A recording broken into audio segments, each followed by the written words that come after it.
All right, all right, all right. Hello, everybody. Hello, everyone. Can you hear me? I'm doing my normal routine check for the mic. If you can hear me, type a one in the chat. If you can hear me, type a one in the chat. Hello, E. Simon. Hello, everybody. Welcome, welcome. Well, okay, you can hear me. Fantastic, fantastic, guys. Let me just do a few shout outs to the people who are here at the moment, because there's not a lot of 16 is a lot. 16 is a lot. So let me just do a few shout outs here. Road trip, you are the first one since last night. That was nice. You participated in the poll that I had. I don't know where the poll is. I can't seem to find it. But it was a simple poll, just to see if you guys think these wheels are good for the community. And 100% of you who voted said yes. I'm sorry, all of you who voted yes, which resulted in 100% of the. So yeah, 100% of you voted. So basically, most people agree that these wheels are good for the community, and I also think this is freaking great for the community. Weight is irrelevant at this point. So shout out to Road Trip. Road Trip. Here's this text right here. And then who else is here? Who else is here? We have EUC Serbia. So EUC Serbia is very interesting. EUC Serbia is pretty cool. You are like a background YouTube guy. Like you're just like a stats guy. You keep track with everything, the updates and everything.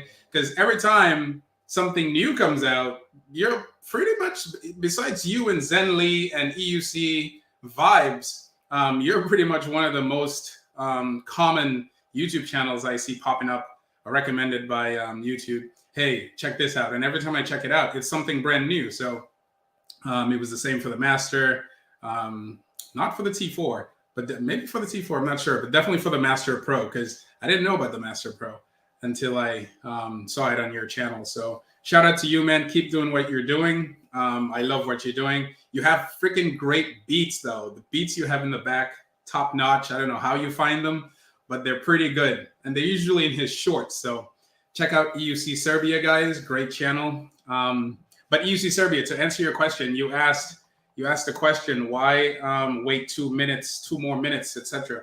Okay, so for me, the way the live work, I don't do lives enough for people to expect a live. It's very sporadic because I'm a very busy guy. So what I like to do is follow the pattern of many other YouTubers that I watch. Not even on the YouTubers I watch are not EUC related. They're other genres that I pay attention to, and they follow the same format where they have, one of them is Mr. Disrespect. I love his stuff. I'm not even a gamer, but I just like the way he sets stuff up.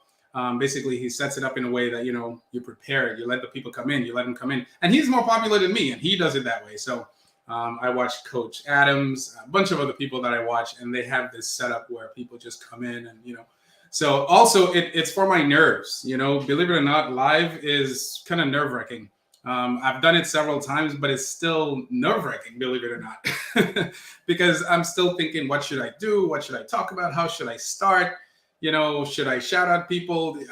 I don't have a pattern yet that I've set up so that it could be the same thing over and over again over different streams. So this is why I do it, is so that people could come in. But really, I do it for me so that I could relax and then just get into the mood. So sorry about that. Yes, and Road Trip says, so you can get popcorn. That is correct. So you can go ahead and get the popcorn. E. Simon, hello to you. Hello, good day, good day. Who else is here?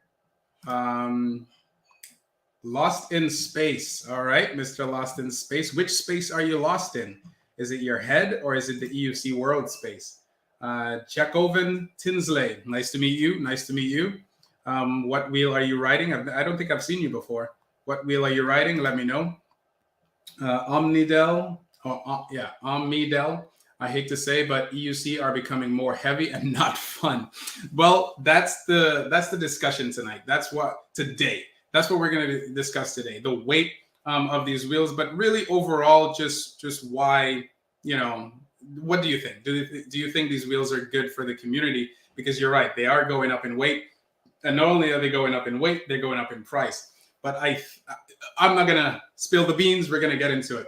But what I want to say, guys, is I want to say this, and I don't usually say this, but I'm gonna say it. I thought I had this banner up here, but apparently I don't. Man, sometimes things just don't go how you plan it. But that's okay. Let me do this right now. Hold on for a second. Banners, interesting. Where is my banner? I had a banner here, and this is not. There it is. Ah, cool. I guess they created folders now. So basically what I'm trying to say is, I don't typically say this, but I'm gonna say it because, you know, it's helpful for me. And lives are, you know, they take time to set up. I mean, if you're just going on the channel and just pushing live, that's different. But what I like to do is at least do a little bit of research so that I can flow, you know what I mean? So what I'd like to say to you guys is, if you are inclined to support this channel, there are many ways you could do it. One way is the Cash App. Number two, you could hit the super chat button. Another way you could do it is by clicking the link in the bottom. If you're planning on pre-ordering a wheel or ordering a wheel from Ewheels, E-Rides, and whatever else I have down here. I don't think I have that many. But definitely do those, because that will definitely assist me. It gives me a little kickback. It doesn't cost you anything except for the Cash App. Of course, that costs you some money. But anything helps because, you know, I do plan on doing a lot of things. And money is, you know, money runs the world, right? But if you guys are willing to show your appreciation for this channel, please do so.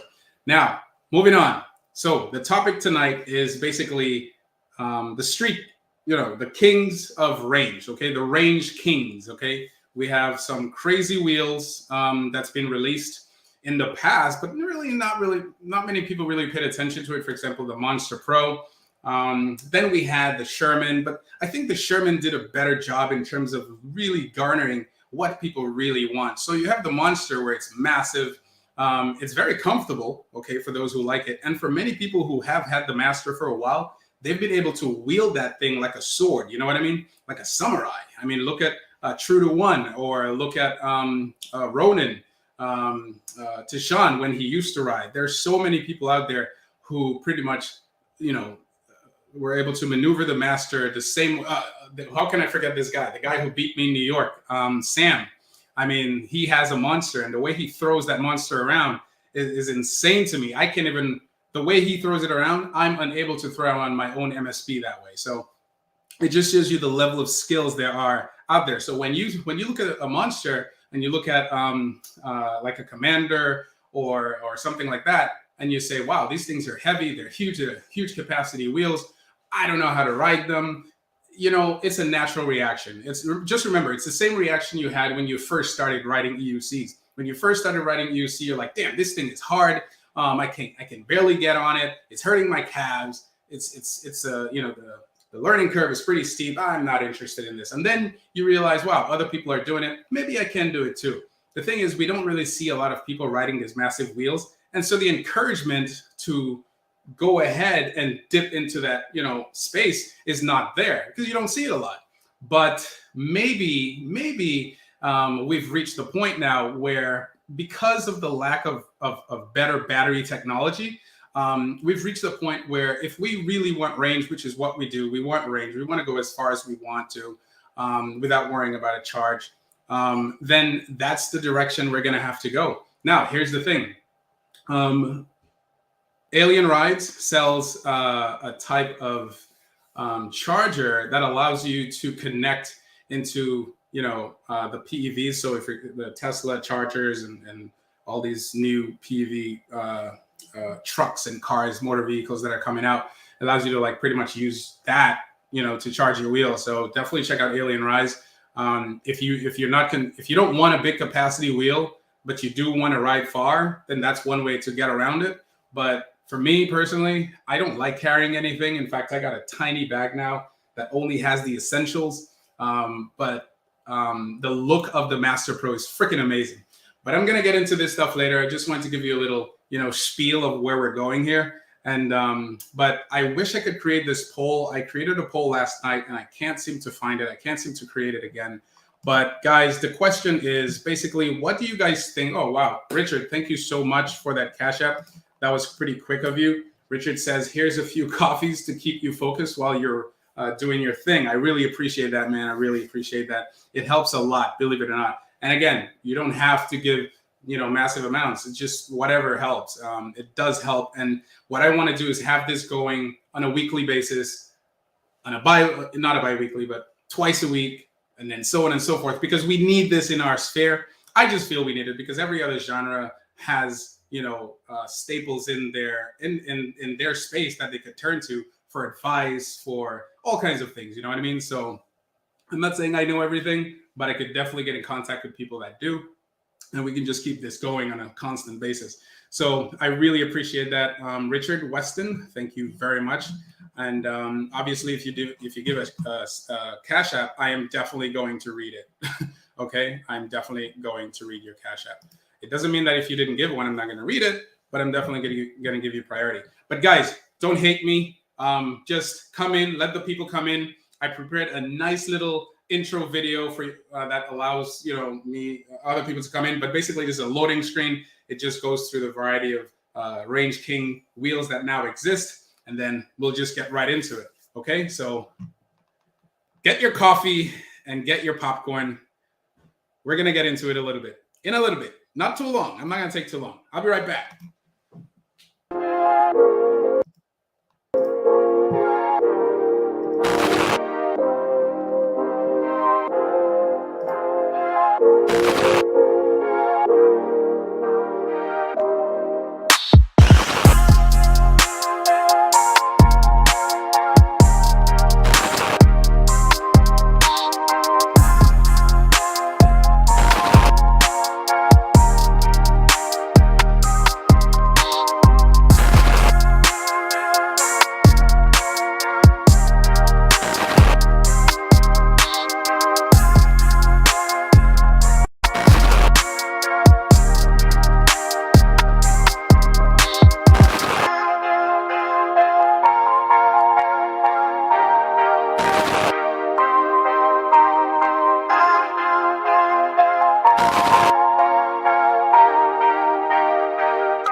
That was beautiful. That was beautiful, guys. I don't know what you think, but I thought it was nice. What do you guys think? It was a really nice, whatever you call it, slide of different wheels. But we're gonna get into it. So let's first talk about the T4, S18, Hero, KS22, and RS. Okay, so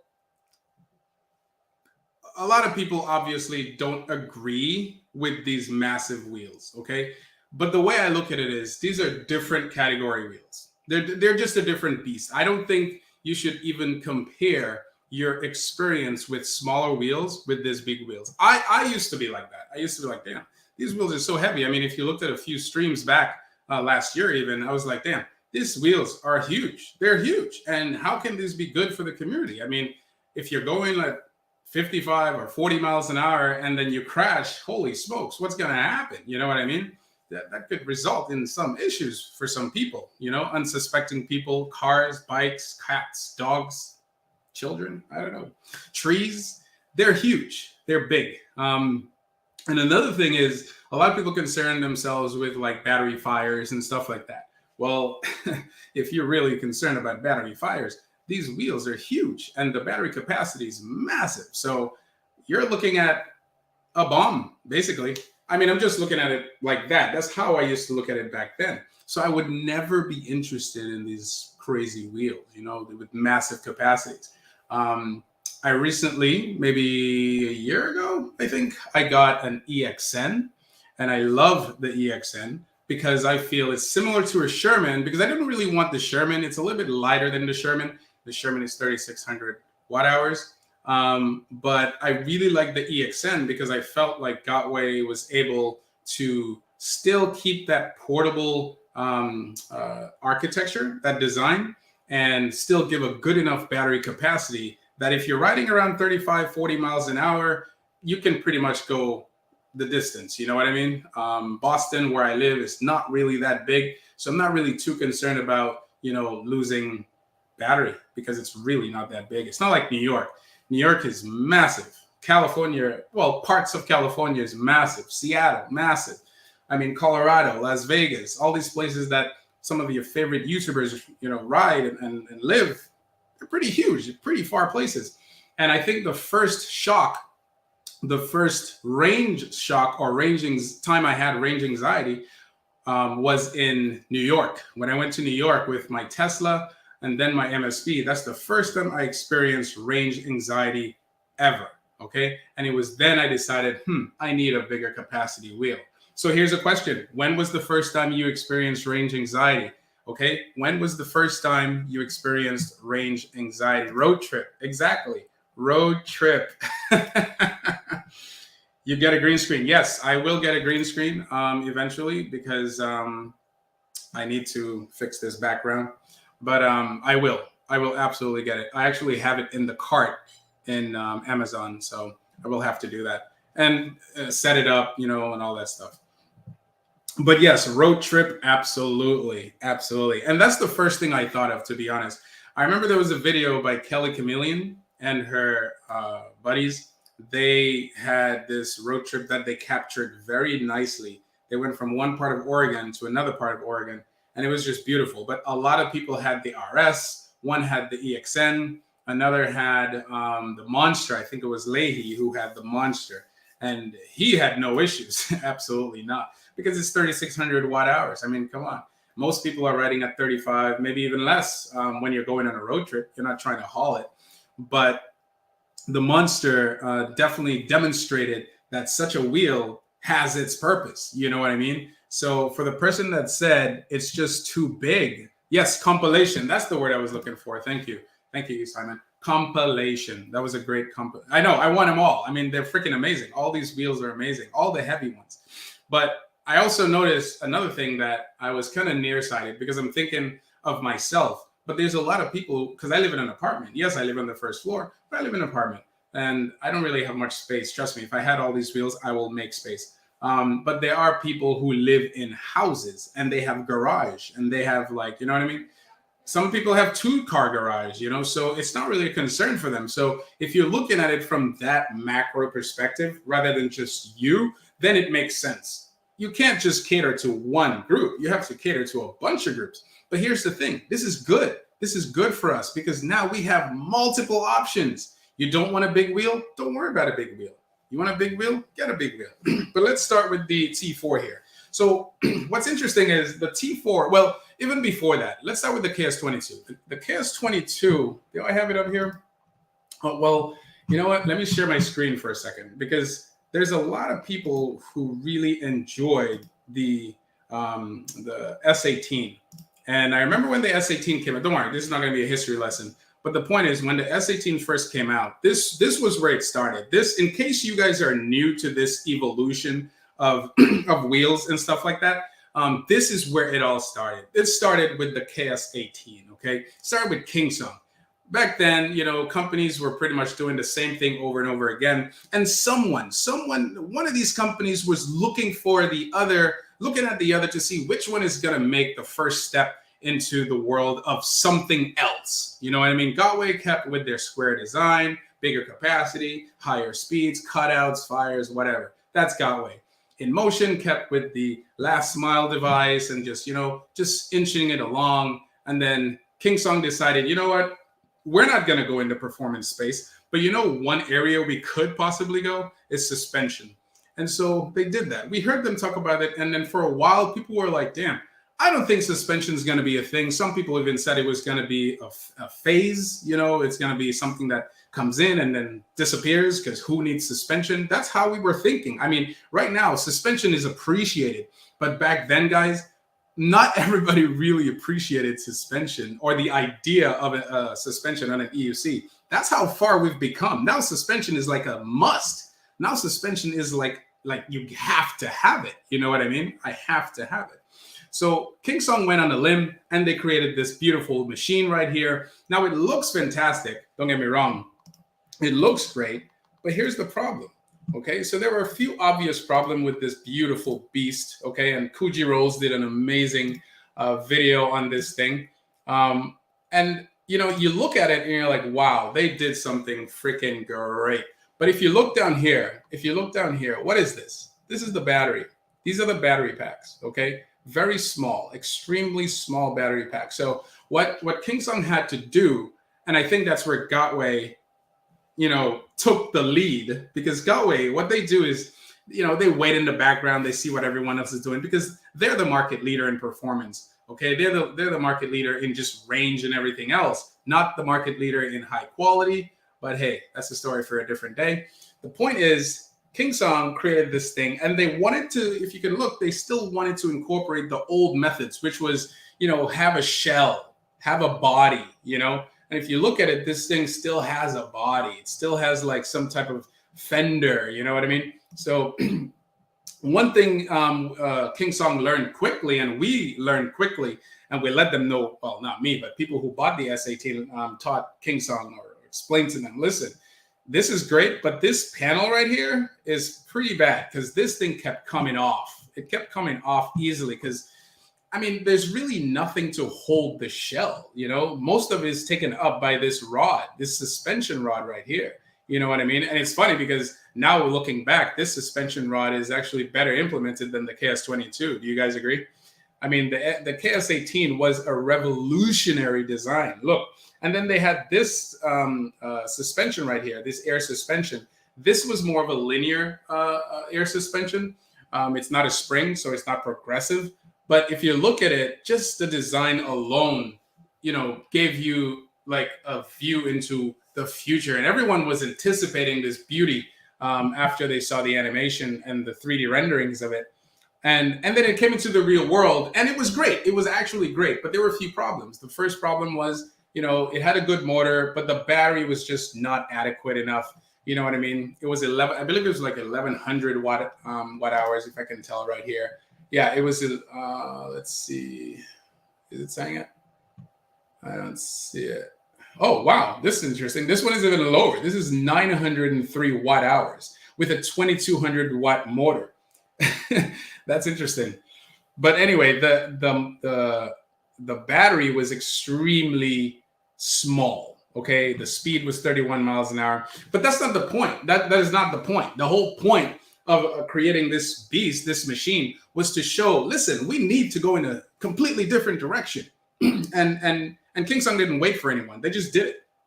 Too bad they couldn't hold they couldn't hold it that position, but that's okay. They went and they swam first, and everyone was like, holy moly, they actually did it. This thing is amazing. Yes, it lacks power, but they were trying to prove a point.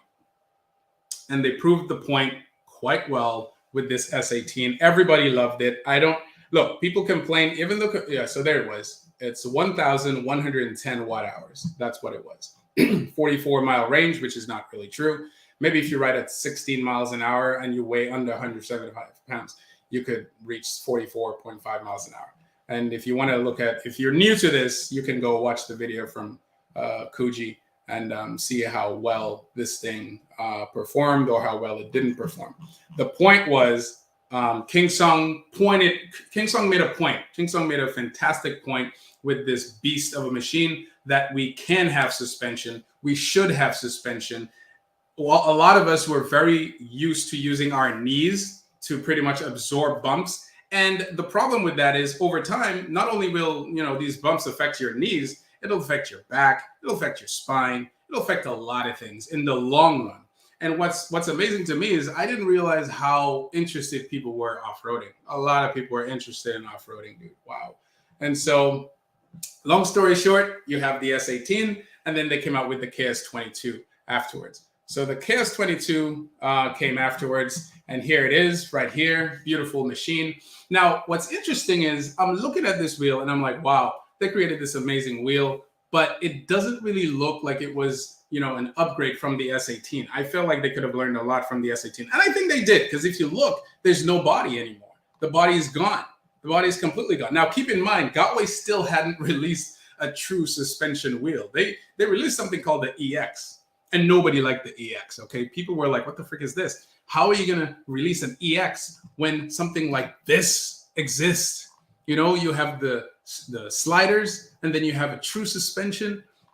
Gotway, what they did was they released something called the EX, which honestly, if you were to give it to me, because I'm a street rider, I would be like, wow, this is freaking amazing. But true off-roaders, people who really do off-roading, were not impressed. They were not impressed because the travel was terrible. The implementation was just horrible, because you could tell that Gotway was literally scratching the wall. Like, we're not going to change our design philosophy. We're going to keep with the square design. We don't care. We're going to stay because we've been that way forever. No one's going to make us change. Well, the market spoke, and a lot of people were waiting for this amazing beast. Okay, people loved this machine, loved it, the renderings, everything, right? It was just, now we're looking at it and we're like, okay, it's cool. It's the King Sung KS20, whatever. But guys, this was revolutionary back then, okay? No body, just, as you can see right here, just, I don't know, skeleton. This is an exoskeleton, you know what I'm saying? And then you have the pads, just the bare essentials, the essentials. That's all they added here.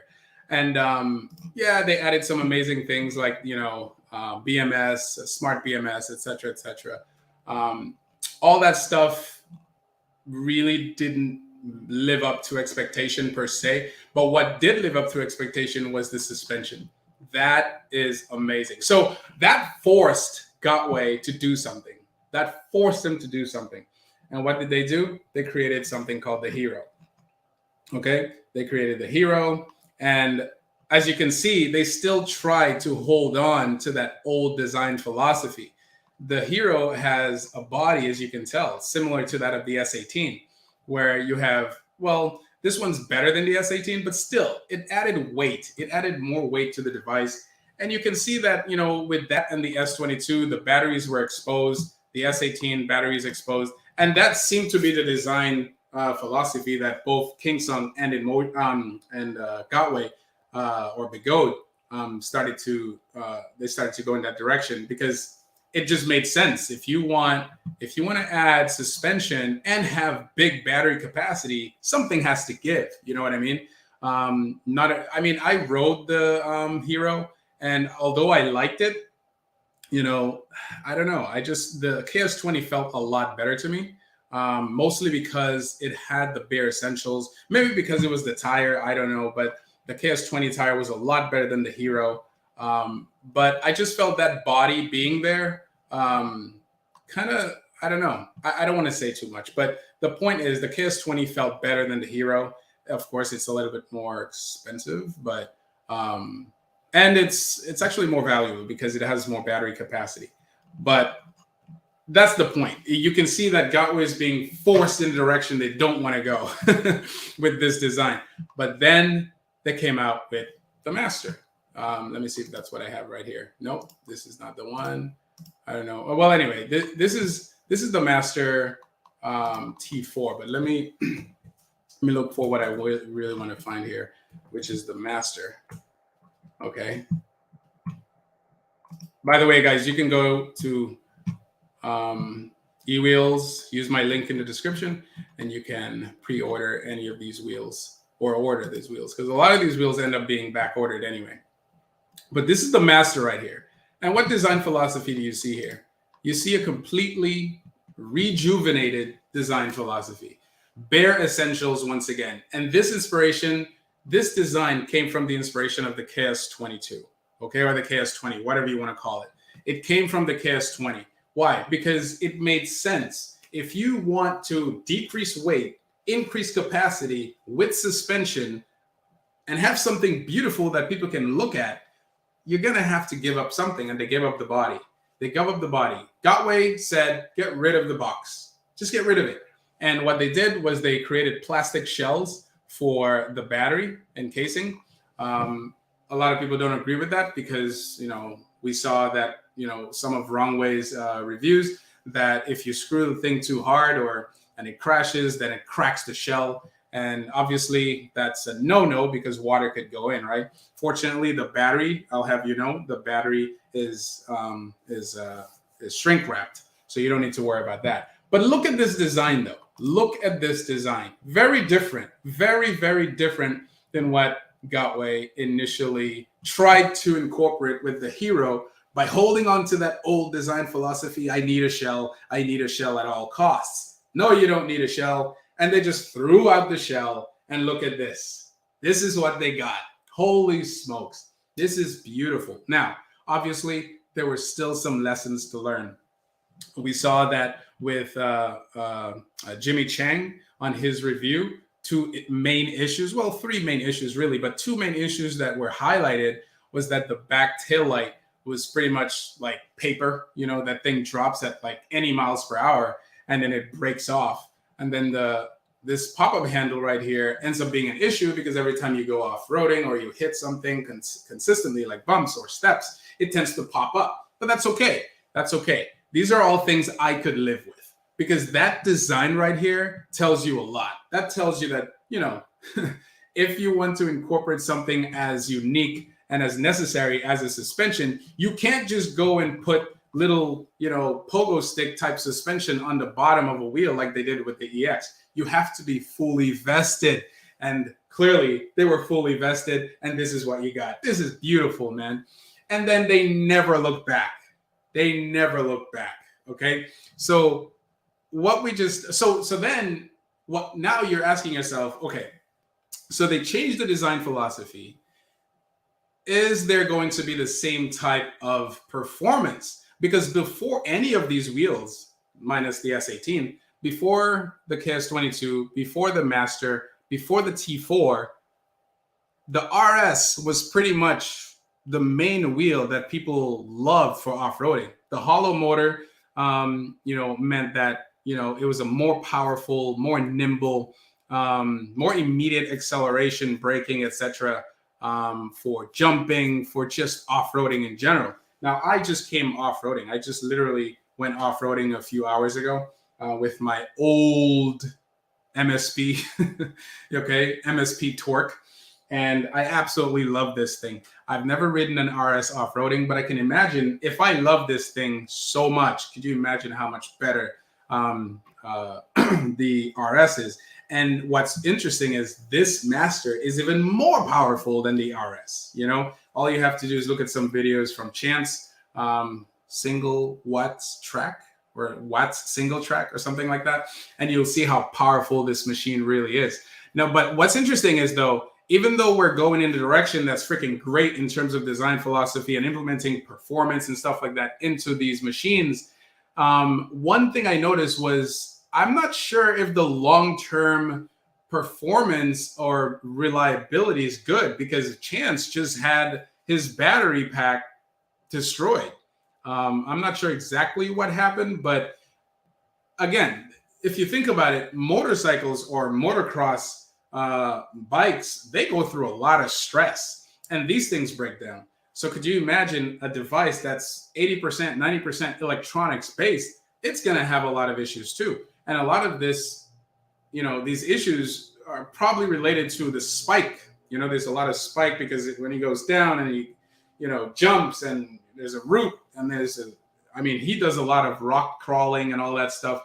So you can imagine it's not a continuous current draw or current pull or whatever you want to call it. It's just constant spiking. It's spiking each time.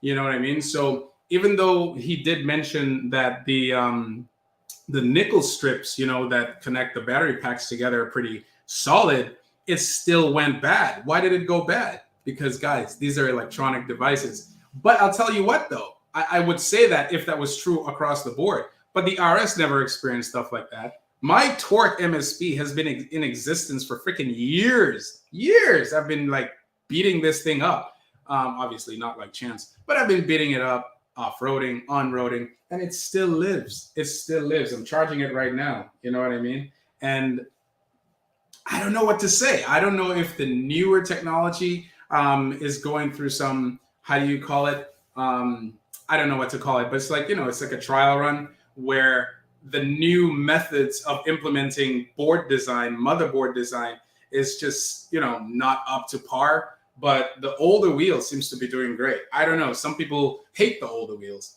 Some people love the older wheels. I don't know. I tend to love it. I don't have any issues with my wheels.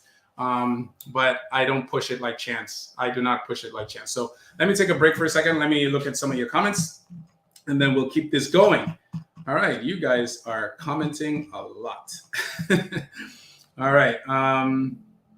Imagine a solar. Okay. So we haven't gotten to that point yet, but let me see if you guys responded to any of the stuff I just said. Let's see. Okay, I'm not going to spend too much time on that because I'm going to have to sift through all of this. But anyway, this is what I've noticed, that there's a different design philosophy for Gotway. But what came of it is this. Now we have something called the T4. So what happened? How were they able to switch from the Master to the T4 so quickly? Holy smokes. I mean, they just, boom, one night, T4. Whoa. Well, it's simple. There's really not much going on here. I wrote something down here. Let me see if I can read it for you guys. Okay. The design is similar to Legos. And if many of you remember Legos when you were young or when you're old, Legos makes a lot of sense because it's really a building block for whatever you want to design, right? So the design is similar to Legos. Basically, there's a frame with the hard parts that hold the suspension, the board, and you can pretty much add whatever you want, the battery, pedal hangers, etc., etc. And all they have to do is scale up or scale down the design to incorporate whatever battery capacity they want. Now, in this case, that's exactly what they did. It's a smaller wheel, smaller battery capacity, but all they had to do is shrink the design in CAD or whatever it is they're using, and then apply the same method. You put the foam on the top, you put the batteries on the side, voila. People complained that there were no lights. Look, they just attached 2 LED lights on the back. Simple. Wow. If you want to, I know the mudguard is something that's extremely weak. That's nothing. They could just make it of a TPU material. I don't know why they didn't make it of a TPU material. That's weird. Or some type of carbon, whatever, urethane, polyurethane, something, anything other than that brittle plastic.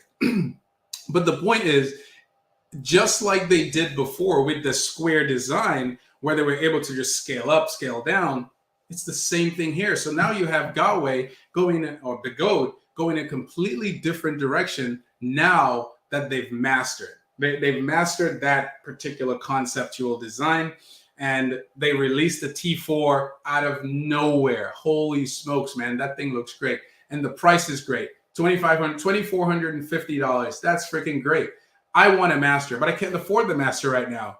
Can I afford this? Of course I can. This is freaking great. What? I mean, I have an 1800 watt wheel. So this says 1444 watt hours. What's going on here? Is Ewheels, I think Ewheels is using their own batteries, which is why I'm seeing 1440. Huh.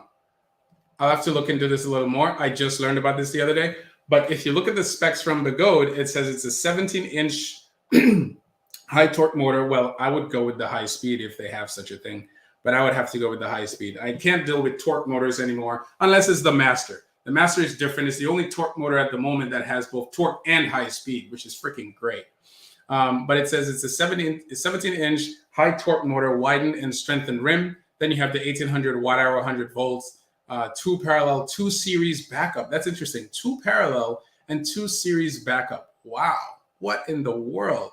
Hollow motor, aluminum alloy, 100 millimeter effective shock.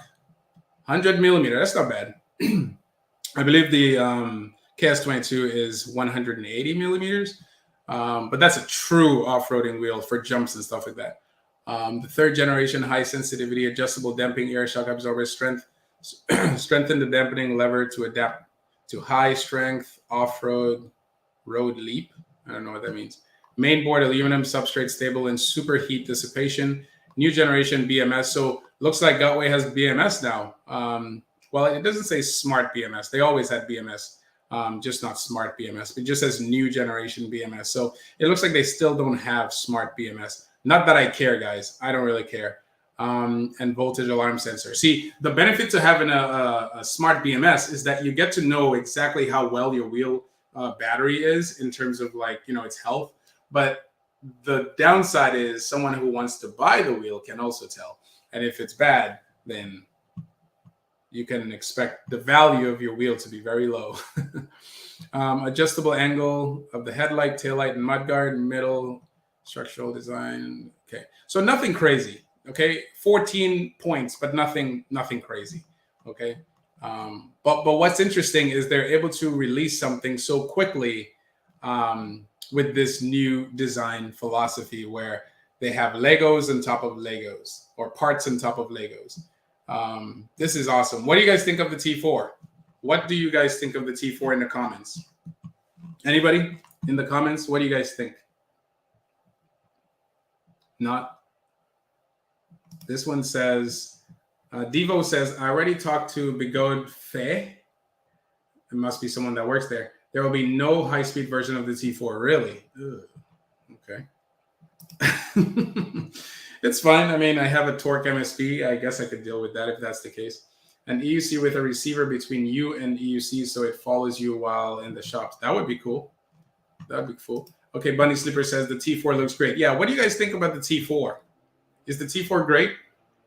I think the T4 is fantastic. For people, I find it interesting because the people who have the S18 that complained about torque and how small the battery is, the T4 is perfect because it looks like Gotway is literally just covering all their bases. And what's interesting, I've heard stories where people say, wow, the Inmotion came out, the wheel is so freaking heavy, 110 pounds, that by releasing the T4, Gotway just literally undercut Inmotion because a lot of people like the design of the Inmotion Challenger. But the truth of the matter is, besides the look and just besides the fact that people want Inmotion to do something fantastic, the T4 is more of a, everyday wheel. This is an everyday wheel, man. This is a wheel that most people will absolutely have no issues buying. Not to mention the price. So price and capabilities. No comment on the T4. Inmotion fanboy here. Okay. Hey, your name is Road Trip, man. Road Trip. Your name is Road Trip. I don't expect anything less. That's hilarious. Richard Weston. It looks great. For me, I need to compare it to the Master for what I need. What do you mean? It's a torque version. It's designed like the Master. The only issue is there's no high-speed version. Fine. T4 looks great. All right. That's funny. Richard Weston. I'm hoping Challenger sets a safety benchmark. And with that, let's go into our next topic. Let's go into our next topic. I'll be right back.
And we're back. I didn't go anywhere. I was just setting up the screen. All right, so now here we are. This is the main event, okay? This is the main event of the evening. We're in about almost an hour now. And we just had our tentacles wet because we're just talking about stuff that, we want to talk about. But this is interesting, guys. This is very interesting. I remember a long time ago when the wheel with the most range and top speed was just the Monster. There were different versions of the Monster. There was V1, there was V2, there was the V3 with the double headlights, and now you have the Monster Pro. Holy smokes. So the Monster, for the most part, was the reigning king in terms of range for a very long time. But the problem with the Monster is that it's a massive wheel. And many people just could not, assimilate. They just could not have any type of relation to such a massive machine. I mean, come on. Unless you're like 6 feet or something like that, with a lot of body build and muscles, that wheel was just intimidating. Even though personally it looks beautiful, it just looks like an intimidating wheel. How are you going to throw it around? How are you going to store it? Should you store it? Should you just leave it outside? I don't know. Like, if you live in an apartment, what are you going to do with this? Bring it in the elevator? What if you don't have an elevator? What's going on? This thing is massive. How long does it take to charge? Do you need to charge it? I mean, so the Monster Pro was one of the wheels that Gotway had for a very long time, and it had its own niche. It had its own sector, okay? First of all, let me ask this question. I was going to set a poll, but I can't find the poll button. I don't know what happened. I'll have to figure this out later. But let me know in the chat, what do you guys think? We'll start off right. What do you guys think of these wheels? These massive wheels. What do you guys think about these massive wheels? Is it good for the community? Are these massive wheels, and they're getting bigger and heavier, are they good for the community? Okay. Type a 1 in the chat if yes. Type a 2 in the chat if no. 1 in the chat if you think these wheels are good for the community. 2 in the chat if you feel these wheels are not good for the community. So let's see what you guys think. I personally think is good. Before, I probably wouldn't have thought so, but now I think these wheels are really good for the community. All right, so what do you guys think? 1 in the chat if you think these wheels are good for the community. 2 in the chat if you feel they're not good for the community. Okay, Holy Troller says yes, they're good. My mother says yes. My mother is watching. That's funny. Hello, mother. Road Trip says yes. Road Trip says, just joking. Don't take me seriously. Yes, Road Trip says yes. George Burvin says yes. Bunny Slipper says yes. Most of you are saying yes. Todd Larcombe says yes. Most of you guys say yes. So there you go. Let's see what this person says. He has more than a yes to say. He says, Richard Weston says, they're good, but I'm worried someone will take it onto a highway and ruin it for everyone, but I'm still a 1. That's a very interesting statement you've said. Now, here's the thing. A lot of people have said the same thing about, going 40 miles an hour, going 50 miles an hour. And guys, I mean, isn't it happening right now? There's a lot of people doing 50 miles an hour in the Monster almost every day, and they're in traffic. And I'm sure there are people crashing. I just haven't been paying attention too much, but I honestly don't know. It just seems like, EUCs have this, or live in this gray area where nothing seems to happen. No matter what we do, nothing seems to happen. Now, we can obviously say that, someone's watching in the background and they're just waiting for things to pile up. But I have a different thought process than you, Richard. My thought process is this: the bigger the wheels get, the less reckless people become. The bigger the wheels get, the less reckless people become. Here's why. The reason is because they're big and they're heavy. You're more likely to go nuts on an EXN or a high-speed MSP or a Master than a Monster Pro. You're more likely to be a lot more responsible with such a massive wheel because it's so massive. You know what I mean? Back in your mind, you're going to think, damn, I can't really handle this wheel. If I need to make a quick turn, if I need to slow down, most people are going to be extremely responsible. In fact, let me ask you a question, Richard, or anyone in the chat. I'm going to ask anyone in the chat. Let's prove this right now. This is a live poll, okay? I don't have my poll. I wish I had my poll thing, but let's have this live poll right now. One in the chat, if any of you have heard of crazy incidents with any of these big wheels that you've seen or heard with smaller wheels like the MSP, the Master, or any. Okay, so have you heard or have you seen any significant reckless endangerment or crash or anything like that with any of these massive wheels compared to the much smaller wheels? One in the chat if you have seen any crazy crashes that would warrant concern. Two in the chat if you haven't seen any crazy or heard of any crazy stories with these massive machines. One in the chat, again, one in the chat if you've heard of crazy crashes, you've heard of people hurting themselves, you've heard of people hurting other people with these massive wheels versus the smaller wheels. Two in the chat if you have not. One, oh my gosh. Okay, maybe I don't know much. Let's see. Oh, okay. Guys, don't misunderstand this question. The question is very simple, okay? One in the chat if you've seen and heard of crazy accidents with these massive machines versus the smaller ones. Two in the chat if you have not heard of these crazy crashes with these massive machines. So here we go. There you go. So two. My mother hasn't heard it. So if my mother hasn't heard it, then clearly it hasn't happened. Bunny Slippers, 2. Todd Lacombe, 2. My mother, 2. Cal Sefer, 2. Let's see what Fred says. Fred says, I saw my own EUC slag into the bougies, and that could be bad. Is your EUC a massive wheel? 2, smaller wheel accident. That's right. E. Simon, my friend cut out his Monster Pro at 85 kilometers per hour. He ended up in the hospital. Yikes. But that's one. That's one you've seen. That's cool. That's good. But that's good. That's good you've seen it. That's bound to happen on a wheel. Is bound to happen. But what my point is, and I'm glad you guys answered. Thank you very much. The point I'm trying to make is, let me see. Bunny Slippers, not crazy accident, but a few crashes, rider error. That's expected. Joshem Strain, not crazy. Nothing happened, but a big crash with a Sherman on the road. Okay.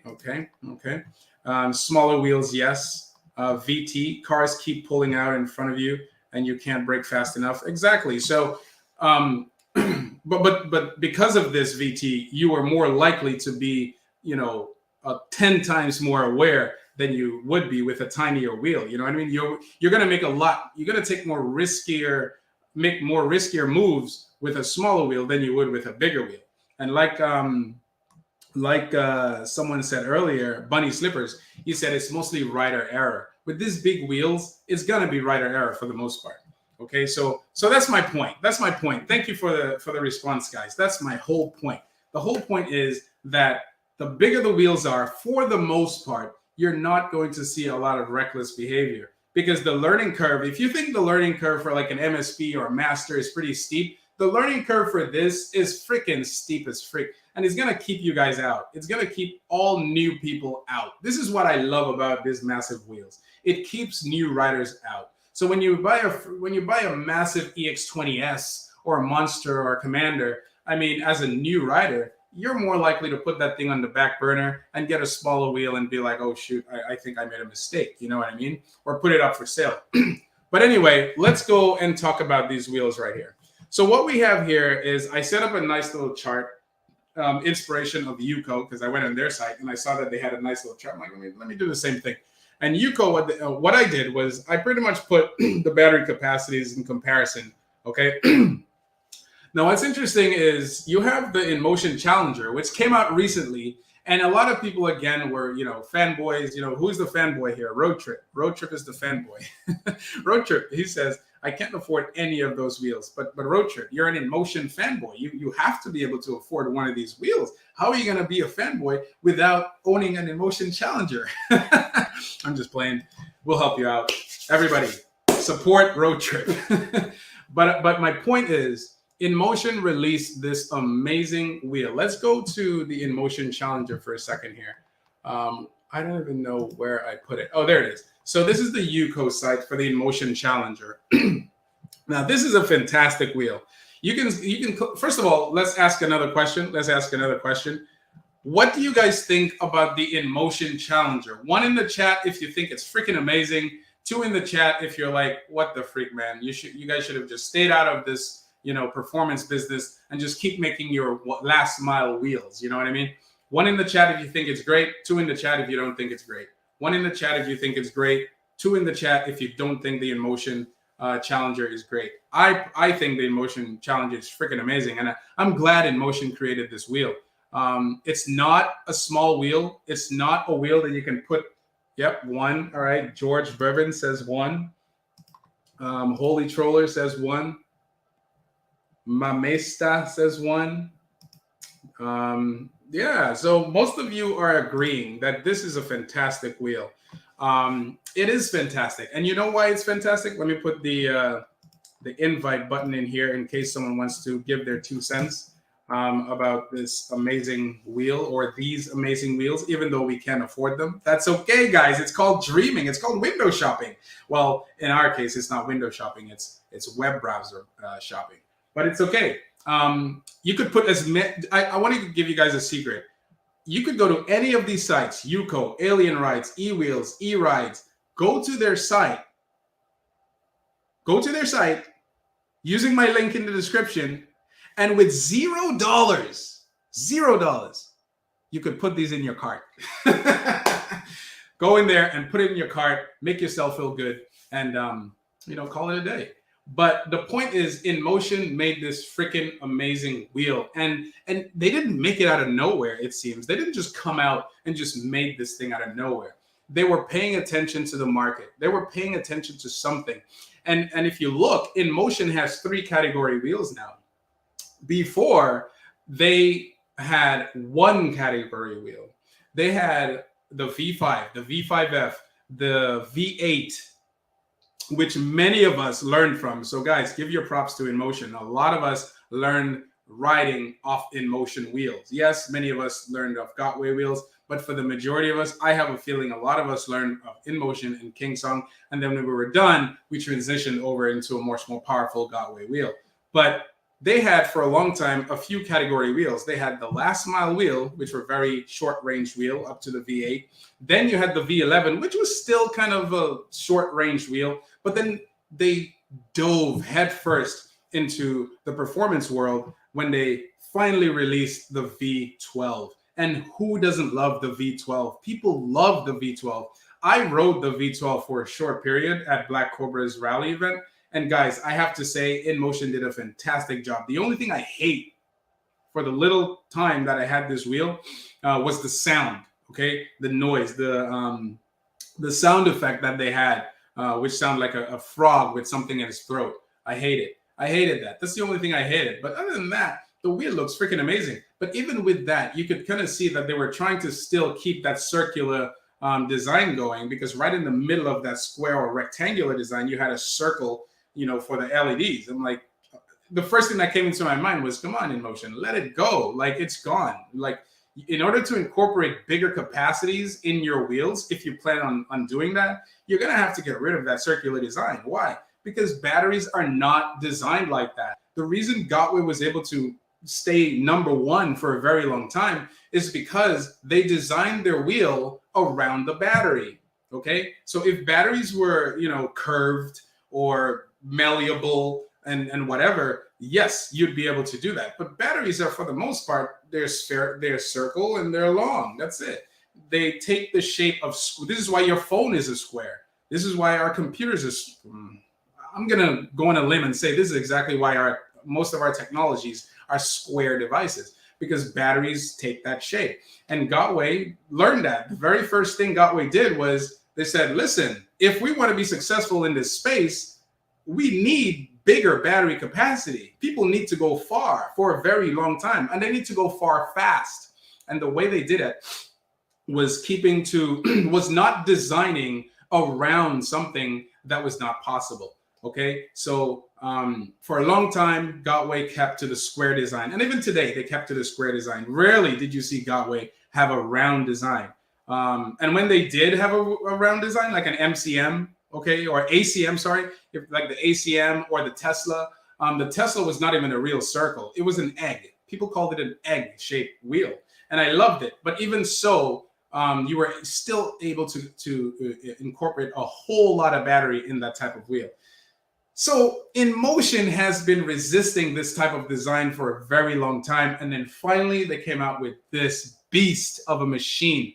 Now, I'll tell you what, it does, when you hear about it, because they give you a drip, drip, drip, drip information. And I have a feeling part of the reason they gave us this drip, drip, drip information is because they didn't want Gotway to know what's going on. Because you know what Gotway is going to do. Gotway is going to be like, okay, Begode is going to be like, guys, I'll be right back. My little boy is awake. Hold on for a second.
and injuring oneself is possible when we ride. We gear up and prepare for whatever comes our way. However, we also have our everyday lives when we walk with all the various obstacles to cause us to fall. One day, that happened to me at work.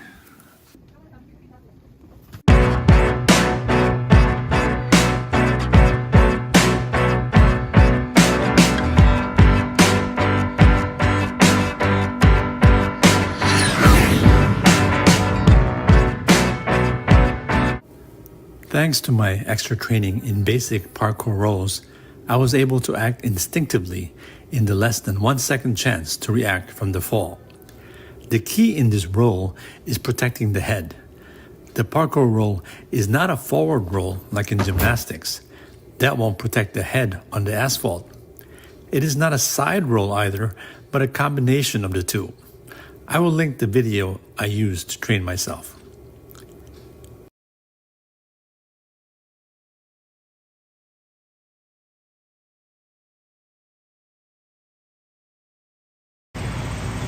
After the fall, it did not hurt, so it never bothered me. 3 hours later, my elbow started to hurt, so I went to the ER to rule out a fracture. I was taken care of quickly and had x-ray of the left elbow done.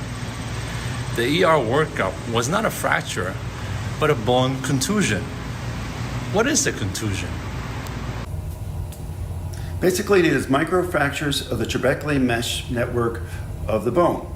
It cannot be diagnosed by x-ray. You won't see that distinct breaking of the outer lines of the bone. It's just based on clinical presentation on the site of pain and swelling where the injury has occurred. To really see this, one would need to obtain an MRI. However, most would not really need to do that. That would be overkill. The treatment is the acronym RICE, R-I-C-E. Rest, ice, compression, and elevation of the site above the heart.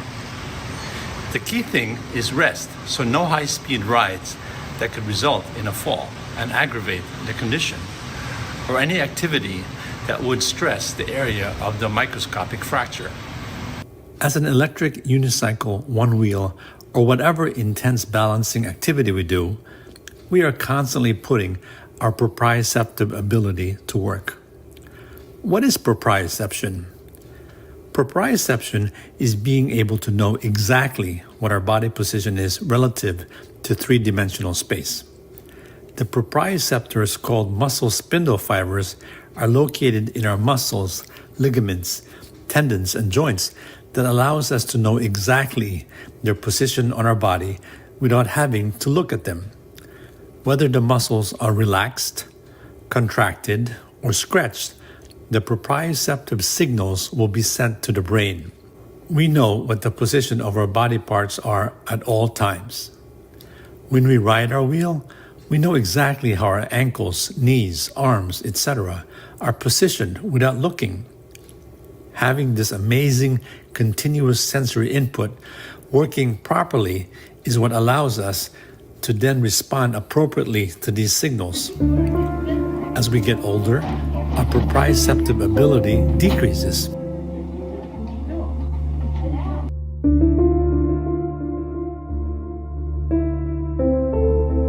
I've fallen and I can't get up. This is one of the reasons why falls in the elderly are quite common. However, with regular everyday intense use, such as electric unicycling, the degree of proprioceptive degradation is decreased. So, to riders like Nadia Mura, Michael Leahy, Sitting Jim, who are constantly working their proprioception to the max and fine-tuning their motor reactive skills every day, and all other EUC riders out there who live and breathe the EUC life, more power to you for making those proprioceptive skills work to the max. You will live healthier, more balanced lives. Caught on camera, a bicyclist is crossing an intersection. A Volkswagen runs a red light and hits the cyclist, causing him to flip over, but he ends up landing on his own 2 feet. What made him land properly without even a second to think? The cyclist had extensive experience in snowboarding.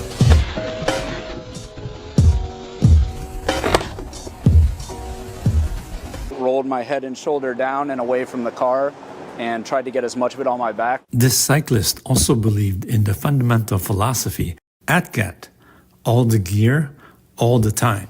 Add to that the basic parkour training I took up 3 years ago when I crashed and fractured my right fifth rib when I got pedal clipped. That's when I decided to learn some basic parkour landing techniques. Thanks to those countless YouTube videos out there, I kept repeating the moves over and over until it became instinctual. Instead of upgrading my hardware, I upgraded my software. The best gear we have is our brain. Therefore, protect that noggin with a great full-face helmet with MIPS protection. Well, that's it. Thanks for watching. And if you haven't yet, please subscribe. Until next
All right, I'm back, guys. I'm back. Oh my gosh.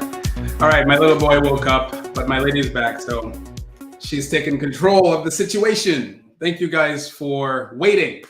Now let's continue this. Yes, the amount of people dropped, but that's expected. You can watch it on the replay. So let's go back to what we were talking about here. Let me see some of your comments. Some of you had some interesting comments. Yeah, that video, when I was getting ready for the live, I saw this video from Adam Yu, and I'm like, wow, that's actually very helpful. Maybe I should have it as an outro, but because this happened, there will be no outro. But yeah, it's very valuable information. How many of you actually spend time falling or learning how to fall? I know I don't. I did martial arts for a very long time, but I haven't actually spent time learning how to fall. And I think that's something we should actually learn how to do. I don't think in any training video of how to ride an EUC, I haven't seen anybody incorporate that into how to ride an EUC. So I think that's something that's very important because, dude, I mean, come on. It's inevitable. It's not a matter of if you're going to fall. It's a matter of when you're going to fall. And that is absolutely 100% true. I believe EVX created a video that you are going to fall. So definitely check that out on his channel. I don't remember which one it is. But you're going to fall, okay? I had some people come up to me and they're like, you know, is this dangerous? And I'm like, yes, it is. It's very dangerous. I don't lie to them. It's true. But most of the danger is obviously going to come from rider error and just your impatience to learn in general and not knowing your wheel. You know what I mean? But I think, Adam, you had a fantastic video. So I just thought I'd share it with you guys. You guys seem to like it. So great. Now, let's continue with the show. Back to what I was talking about. Let me take this off right here. So, yeah. So now we have Inmotion coming out with this amazing wheel. And what they've done, so if you just coming in, I was talking about how for a long time, Kingsong, Inmotion pretty much kept to their last mile type wheels. And then they had this round type of design. But battery technology is not designed around circles. It's designed around squares. So if you have a circle, I wish I had a chart up here to show you. But if I had a circle and I wanted to put the maximum amount of capacity in that circle, with the type of battery technology we have today, that's impossible to do. But with a square, you can absolutely do that. A square, a rectangle, whatever you want to call it. The best way to get the maximum range is to have a square type, rectangular type, a box type design. So this is why Gotway pretty much have that design because it works. It's like Porsche. You know, a lot of people use that analogy where Porsche has a design that worked and then they just propagated it through over the years. And even today with their most advanced Porsche, it's still the same design. It's just revamped for the modern age. And it's the same with Gotway. Inmotion has taken the cue. And here's what Inmotion has done. They said, listen, if we're going to embark on this journey, we're going to incorporate pretty much everything that people need, but for a different sector. So Inmotion has their last mile devices. Then they have the second sector, which is speed and performance. You would consider maybe the V11 and the V12. Now they have the V12 with the high torque motor. And then now you have this beast, this long range beast. And I made a video about this before it came out, just giving my opinions and what I think about it. But one thing I said in there was that Inmotion, you know, they're premium product, they're premium company. If you were to compare Inmotion to a certain phone company, it would be Apple, okay, or Samsung, okay, because Samsung and Apple, for the most part, these two companies care about quality and design. And Inmotion has always cared about design and quality. There's not a single wheel that they've released where quality was not a part of their design philosophy. You know what I'm saying? Or their approach. So you can't say that for Gotway. Okay, hold on for a second, guys.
right, man. Some of you guys are funny in these comments. Road Trip says, "I just fall like a tree." Wow, that's funny. Okay, so with bigger battery capacity, guys, you don't need to worry about cutouts unless you have issues with the board. And Inmotion has been having some issues with the board. Anyway, let's get back to what we were talking about, guys, before we were interrupted. I was going to say rudely interrupted, but before we were interrupted. Okay, so now we have this beautiful machine called the V13 Challenger. Now, I thought they were going to release two types of wheels, like the V13 and the Challenger. Maybe one with suspension, maybe one with no suspension, maybe one that's heavy, maybe one that's light. I don't know, but it looks like it's just one wheel. It's one wheel with the ability to remove the suspension. So that's pretty interesting. But let's look at some of the specs here. Let's look at what they did with this wheel. First, let's look at how it looks. Okay, what do you guys think about the looks of the Inmotion Challenger? 1 in the chat if you think it's freaking amazing. 2 in the chat if you're like, they could have done better. 1 in the chat if you think it's freaking amazing. 2 in the chat if you feel, they could have done better. I think it's freaking amazing. Wow. What do you guys think about the Inmotion, guys? What do you guys think about the Inmotion? Bunny Slipper says the suspension looks very weak. Why do you say that? I mean, have you seen this? What? 2? They could have done better? What is going on here? George Bervin, 2, could have done better. Bunny Slippers, 2, they could have done better. Why? Why do you think they could have done better? What about this wheel? Wow, this person says 11111. So this guy added a bunch of 1s to make up for all of your 2s. EUC Vibe, what's up, EUC Vibe? How are you doing? Road Trip says you're all crazy. EUC Vibes, I'm dropping the link in the chat if you want to come in because you have a Sherman. That's a big wheel, sort of. I mean, the capacity is big, but so what do you guys mean? What do you guys mean they could have done better? Please explain yourselves. Explain yourselves. What do you mean they could have done better? Because they did better. This is great. What do you mean? Okay, it's heavy. It's 110 pounds. Yes, but it's freaking amazing. It covers everything. It has suspension. It has mudguard, both. It has a mudguard in the front and the back. It has the guardrail. It has handles so you could lift it up. It has, we're going to go down and check the specs in a little bit, but come on, guys. What do you mean? Please explain. Please explain what do you mean? I'm looking for your explanation. You see his, okay, let me see what this one says.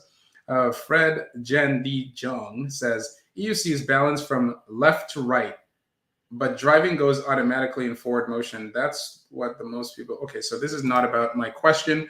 I want to see what you guys mean when you say Inmotion could have done better. I expected a bunch of 1s. I did not expect 2s.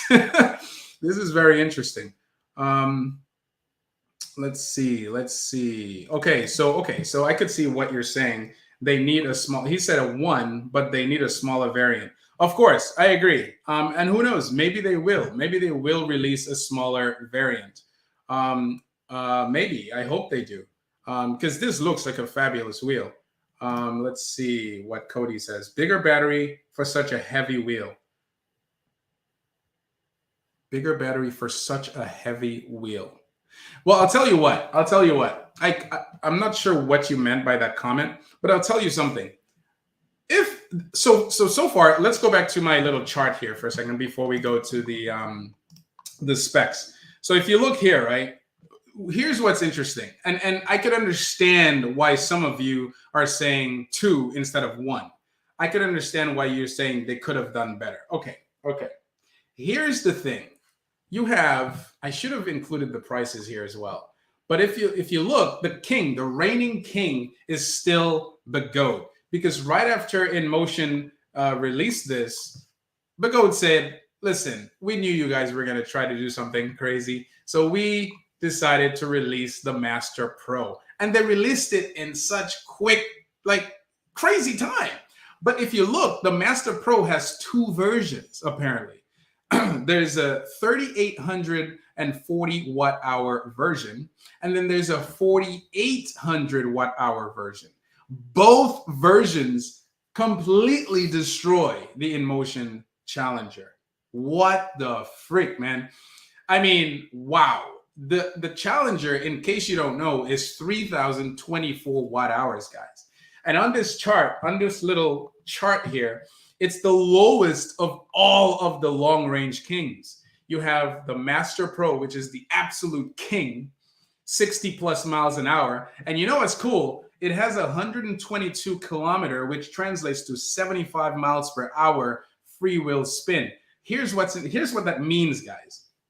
The 3,800 watt hour and the 4,800 watt hour battery capacity actually means that this thing can sustain 60 miles per hour because it's a massive battery pack. If you have a big motor, you need a big battery pack to go with it. And I don't know if you guys know this, but one thing that Gotway shines at is battery management. If you go to their site, I'm not sure if it's still like this, but when I was doing research about Gotway, I was trying to find out how were they able to pull out such crazy range when I had the Tesla at the time, which was just 10, 20 watt hours. I was able to keep up with guys with bigger batteries, obviously riding a lot slower, not really pushing it. But it kind of balanced out because whenever we went on these road trips, and I wouldn't say road trip, more like group rides, and then they pulled over for people to charge, the benefit of having a small battery at the time was that I was able to charge a lot faster. And as you know, with most wheels, even though it says 1.5 or 2.5 amps in charging, you could always increase it to like maybe 2 or 3 amps more. So I used to charge at like 3 amps. I think it was 3 amps on my Tesla. So that thing would just charge up, no worries, like quickly. You know what I'm saying? So nowadays you can go up to like 7 amps, 8 amps, whatever. You know what I'm saying? But the point is, if you look at this chart, if you look at this, oh, I'm not even showing you the chart. I'm so sorry. If you look at this chart right here, okay, I'm too into my video here.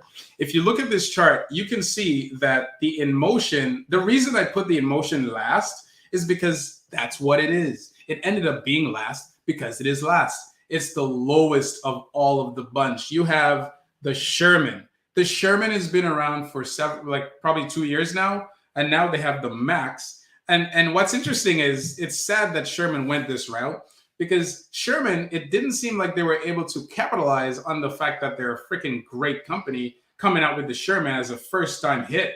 I mean, it's the first wheel they released was a freaking hit.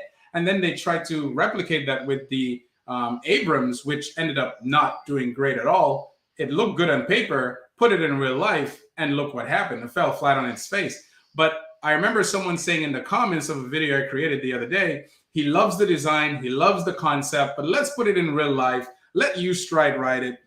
Let Sean ride it. Let the New Yorkers play with it. And let's see what really comes off this beautiful machine. But on the surface, this thing looks like freaking crazy. And all the testings they did was unlike anything I've ever seen another company do. They had the thing on like a freaking rig to test the motor capability and performance. So that alone tells you that Inmotion is taking this very seriously. But the point is, they're giving you premium price for what? And so I understand, to those who said too that they could have done better, I understand where you're coming from. Because why would you have a wheel that costs almost $5,000 at 3,024 watt hours? Let me give you an example. I have an EXN. The EXN is 2,700 watt hours out of the box. This is a freaking fast wheel. I've hit 51.4 miles an hour on it so far. I will create a video for you guys. But the point is, there's another company. There are a few guys out there who literally have a 500 watt hour battery pack that I could attach to the other side of this wheel, which I will end up doing, by the way. And what does that equal to? That equals to 3,200, I believe, if I do my math correctly. It is 2,700 plus 500 watt hours. That's 3,200 watt hours for an EXN. That's literally a third. Well, I would say 2/3, maybe 3/3. No, 2/3 to 3/3 as a whole. 2/3 of the size of this wheel. Okay, 2/3 of the size of this wheel. It's portable. It's not as heavy. It goes 50. Maybe with the extra 500 watt hours, 53 miles an hour at my weight. I mean, what are we really getting here in Motion? If I were to be someone who pretty much scrutinized Inmotion the way that you guys did, it doesn't make any sense, right? But I'm not looking at that. I'm not here to bash Inmotion today. I'm here to say to Inmotion, great freaking job on doing this. Like, I'm so glad you created this wheel. Like, this wheel needs to exist. But the point is, they still lack the prowess that is the Sherman, that is the Commander, that is the Monster Pro, that is the EX20S speed version, and now the Master Pro. So Begode has pretty much, cemented itself as the king once again. And I wonder, why didn't they release this before? Probably because they know what was going on. Remember, these guys are all in China. They're probably like right next to each other. They know what's going on. And I think, it's funny, even though the Master is the king in terms of like, watt hours, speed, etc., the Inmotion does a better job in terms of its implementation. That's my opinion. My opinion is that Inmotion did a better job with its implementation because now you have a reinforced motor. Okay, so apparently it can take really hard impact. You have a freaking beautiful mudguard, which Begode just doesn't seem to want to include on their wheels for some reason. It ends up being like an afterthought, but hopefully it's included in this Master Pro. If it's anything like the Master, then my guess is it is incorporated in there. What else do they have? They have a shell. That's interesting. So the Begode does not have a shell. Inmotion decided to go with a shell. I believe it is IPX6, so it's waterproofed. The board is IPX5. You have a roll cage right here in the front and the back. I mean, dude, like, that's really all you need. You need to protect your expensive device somehow.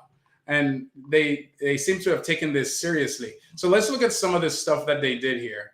Okay, and we're going to compare it to the Master. Okay, so let's see what they have. This reminds me of the King Sun KS 2020 at the time with all of the specs and everything.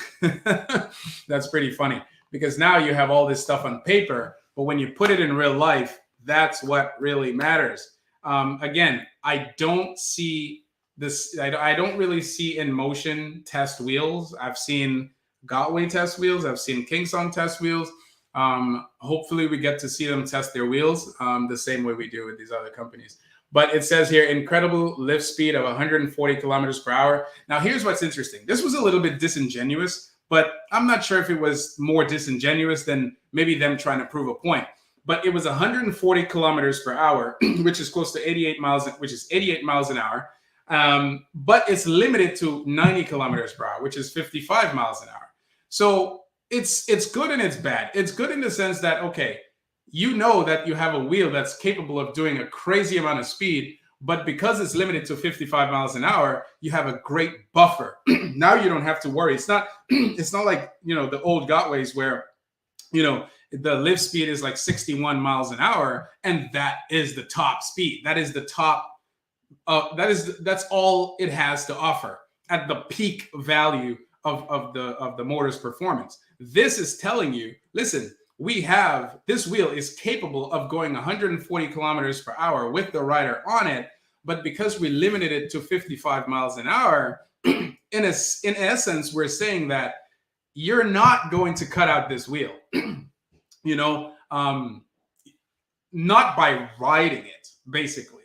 That's what I'm taking from this, that you're not going to be able to cut out this wheel just by riding it, okay? So let's take a pause for a second. I'm going to talk to the chat. Guys, what do you think about this 140 kilometers per hour being reduced to 90 kilometers per hour? What do you think about this 88 miles per hour wheel being reduced or being limited to 55 miles an hour? 1 in the chat if you think that was a good call. 2 in the chat if you thought they freaking, deceived us. 1 in the chat if you think that's a good call. And 2 in the chat if you thought that was not a good call. They should have kept to the 140 kilometers per hour. What do you guys think? 1 in the chat if you agree to the limiting to 55 miles an hour. 2 in the chat if you disagree. Oh, see? Most people disagree. Catfish. Oh my God. That is right. They literally bait and switch you. They bait you and they switch you. EUC Vibes has a question. He says, my question is, what happens if you pass 55 miles an hour on the V13 full send? Trying to hit 70, will it tilt you back? That's a very good question. Now, here's something that Inmotion and Kingsong has inherent to their design that Gotway and Begode just does not have.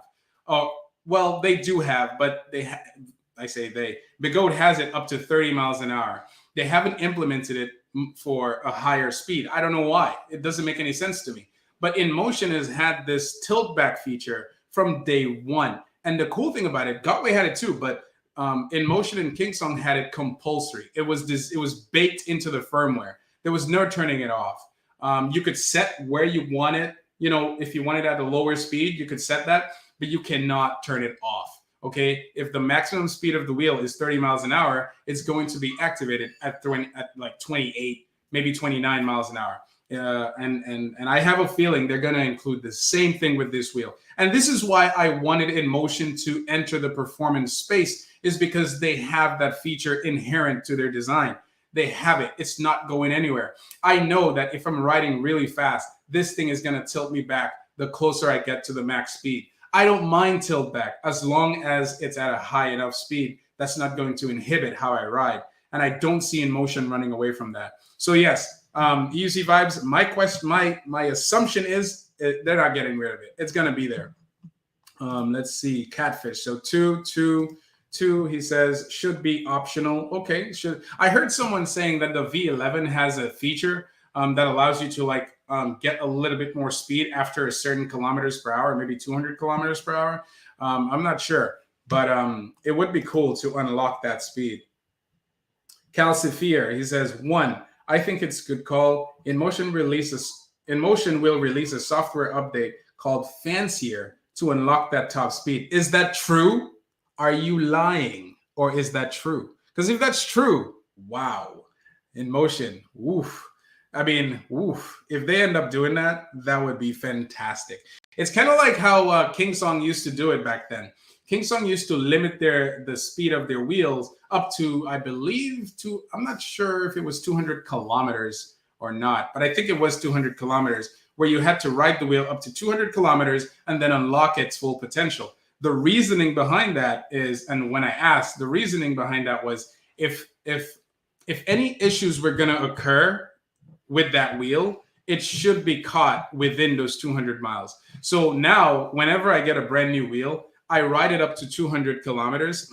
Well, not kilometers, I choose miles. I ride it up to 200 miles before I really start thrashing it.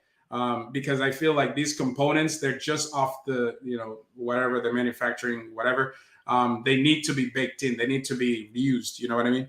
The electricity needs to go through them. Current needs to go through these components before we can actually start thrashing it around. So, and if any issues is going to arise, it's going to arise within those 200 miles. So that's something that you guys could apply to your method of riding new wheels as well. Calcifier says they did that with the V12. Very cool. So if in fact they did that with the V12, let's hope they're able to do that. I'm not looking for the whole 140. Personally, 55 is great. Guys, for 3,000 watt hours, 55 miles per hour is all you need. Okay, that's not a lot of watt hours for 70 miles an hour. It's just not.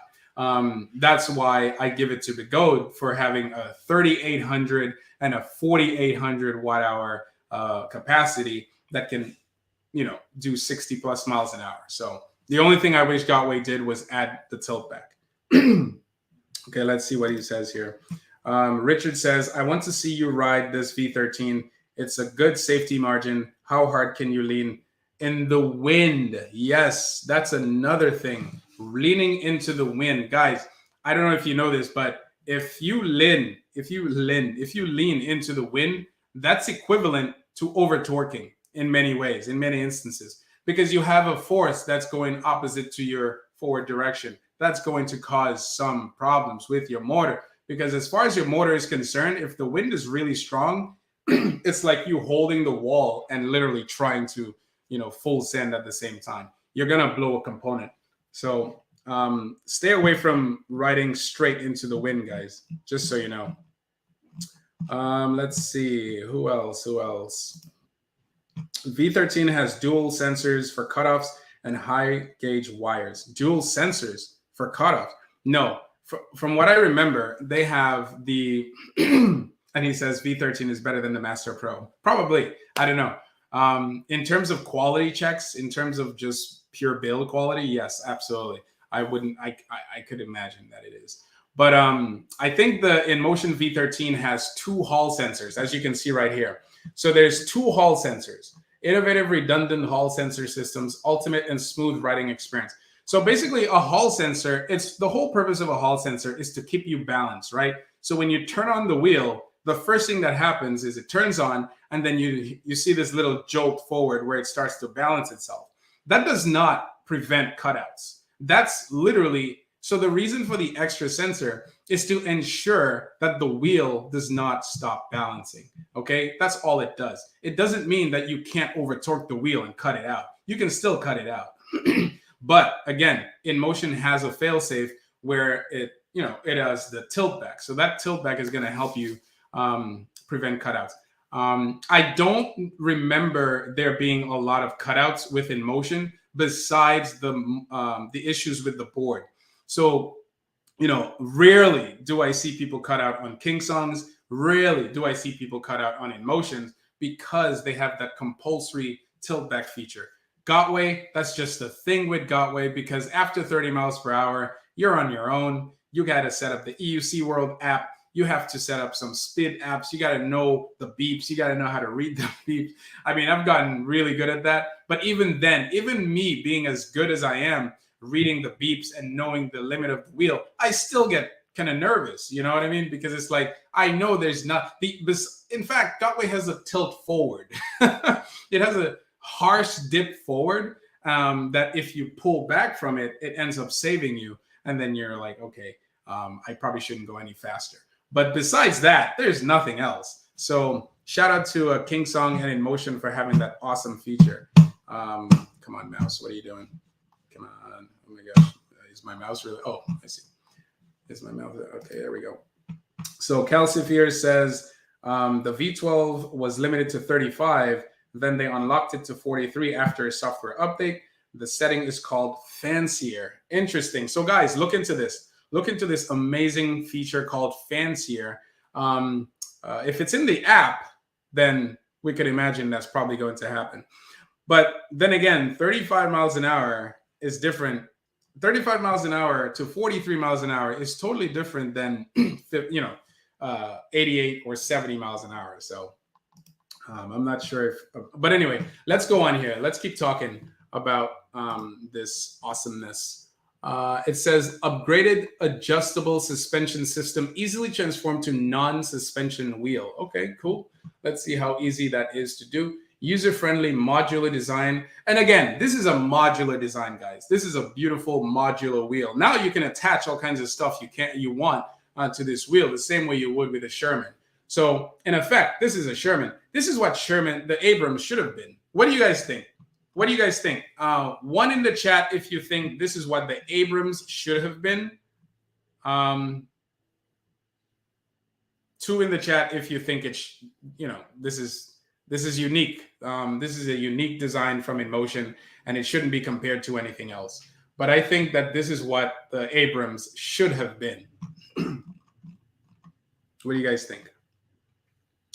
Let's see. 2. Okay, Bunny Slippers, I agree with you then. Yeah, this is unique. It's unique to Inmotion. 1, definitely. Yeah, it should. This is what the Abrams should have been, man. Because the Abram has that design, like it's square, it's tall. They could have easily added suspension to it. They could have easily added a bigger battery, but they didn't. They didn't do that. So it is what it is. E. Simon says, it's what we wanted from the Abrams. Exactly. So this is why I think Inmotion did a lot of research. A lot of you are agreeing that this is what the Abrams should have been. Inmotion did a lot of research before they released this. Let's see. I'm not trying to read all this. But we know that it's a 4,500 watt motor with a peak power of 10 watts. Yeah, so cool stuff. Very cool stuff. All right, so we know that they have a challenge Raptor type board. I don't really care what they call their board. I don't care about this, IPX5, or I don't really care about any of this. What I care about is, will it work? Because on the V11, the V12, there were some weird issues. It would be terrible to have these issues after paying, close to $5,000 for a wheel like this. So I hope they learned their lesson with this type of stuff. So Inmotion releases this, okay? Inmotion releases this, and everyone is happy. Everyone is like, wow, finally, Inmotion released this beautiful beast. I love the color scheme. The color scheme is beautiful, guys. I have to say, the color scheme is something to, to literally go crazy over here. But then the master, Begode come out with this. Begode came out with, where did I put it? Begode comes out with this beast. And how did I learn about this? I was just literally going over some of the comments from the video I released the other day. And someone mentioned this. Someone said, now there's the Master Pro. I thought they made a mistake. I thought they meant to say Monster Pro. No, the person said Master Pro. And I'm like, wait, hold on. There was the T4. Now there's a Master Pro, or you mean Monster Pro?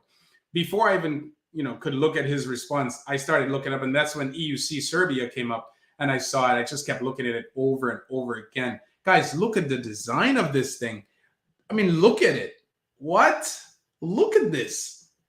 And this is what I meant by Gotway literally creating something that, they created a design that is easy to upgrade. Kind of like Legos, where you have the base, which is the structure, and then you just put on some battery packs on there, and you're all set. Now you have a beast of a wheel.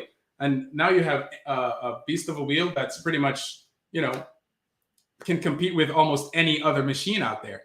And now they're the king. Now they're the absolute king. Look at this monster. Look at this. No pun intended, because this is not a monster.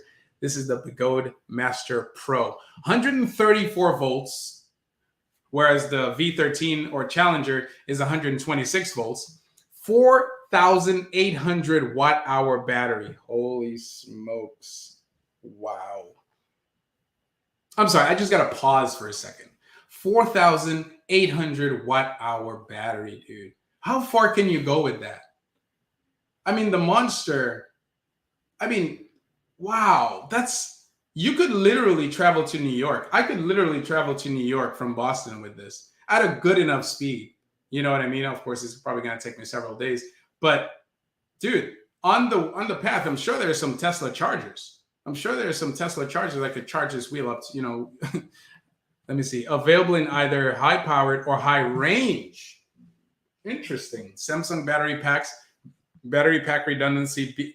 Again, with their BMS temperature sensor. Why don't you just say smart BMS? They don't have it. They don't have smart BMS. It's just BMS temperature sensors and voltage alarms. 22-inch. It's a 22-inch, okay. 4,500 watts, high torque motor. Okay, so this is a high torque. Whoa, that's interesting, guys. This is a torque motor. So the torque motor is able to do crazy speeds. Again, Begode coming up with their, crazy combination here. Usually to achieve such high speeds, you have a high speed motor and low torque. High speed and low watt motor, but this is a high watt motor and high speeds as well. No load speed of 122 kilometers per hour. Guys, that's like 75 miles an hour. Adjustable shock system with up to 80 millimeters of travel. That's a lot more than you need for such a massive wheel. And I'll tell you what, who in this chat, okay, I'm going to ask, who in this chat has had experience with any big wheel on this list right here? Who in this chat has had any experience with any of these big wheels right here?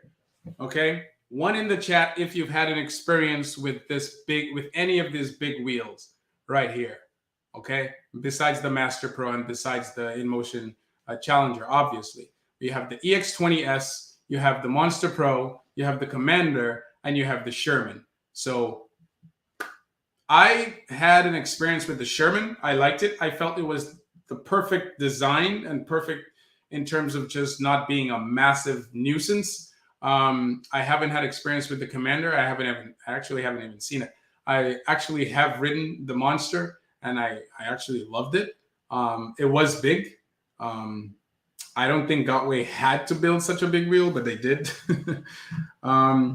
Okay, road trip, not one. Okay, that's okay, road trip. When the V13 comes out, you'll be the first to ride it. Calcifer, okay, you had. EUC Serbia, he says Monster Pro, and Sherman. All right, EUC Serbia. Very cool, very cool. Let's see, Bobby Shaw, EX20S, C30, Commander, Sherman, Monster Pro. Okay, cool. So if you're brave enough, please call in and give us your experience on this, on what you, pretty much your experience on any of these big wheels that you had experience with. I'll tell you what, when I had my experience with the Sherman, I felt the Sherman was more manageable than the Monster. The Monster was huge. And it's not that it wasn't manageable. It's just that it wasn't manageable initially. So my first experience with the Monster, I was already afraid to hit the traffic. I was afraid to go into, the real world. I needed this thing for at least a week, for at least 2 weeks before I felt, comfortable going somewhere like the streets. But with the Sherman, I went on the streets right away, because it was not so much different than the MSP. It was very similar to the MSP, similar profile, etc. And I almost wanted to be as reckless as I was on the MSP. Once again, proving my point that at the end of the day, these long range wheels, you're less likely to be reckless with it merely because of their size and how much effort it takes to push them around. Okay. So someone had a Commander. Cool. This person says, Bunny Slippers, I have a Sherman, tried Abrams and Sherman Max a bit. Cool. So a lot of you had experience, dude. Well, not a lot, but some of you definitely had experience with this thing, with these massive machines, which means that, the V13 and the Master Pro is going to be no issues for you. Now, here's a serious question I'm going to ask you guys. Serious question. All right. This is the serious question. All right. No more answering the previous questions. Here's a serious question for you guys. Are you likely to get either the Master Pro or the Challenger, or is it too big? Okay, one in the chat if you're more likely, if you plan on getting the Master Pro or the Challenger, and two if you're not. Forget the price. Okay, forget the price. Forget whether you have the money or not. Is this a wheel you see yourself having? These two wheels, the Master Pro or the Challenger. Is this a wheel you're likely to get? Two in the chat if it's not a wheel you're likely to get. One in the chat if this is a wheel you're likely to get. Two in the chat if it's not a wheel you're likely to get. Look at these ones. All right.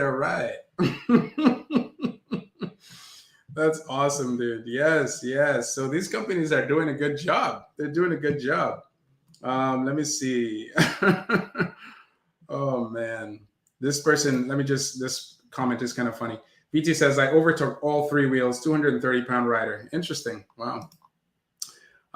Let's see. So one, VT says one, you're going to get it. You're most likely to get it. MAGA Death 11, you're most likely to get it. Tommy Thumbs, you're most likely to get it. George Brevin, you're most likely to get it. EUC Serbia, most likely to get it. EUC Serbia, yeah, you're definitely most likely to get it. Cali Seaver, one, I'd get the Challenger, but maybe next year. Cool. Bobby Shaw, I'm most likely to get it. Bunny Slippers, one in the future. Devo, you went off the tracks here. Devo went the path less traveled. He said, too big for me, will not buy. Wow, he's so abrupt. Too big, will not buy. Don't ask me any more questions about these wheels. Tommy Thumbs, 100% yes. Two Slice, what's up? Two Slice says no. Okay, that's fine. Two Slice, why? That's fine. Cody, one maybe.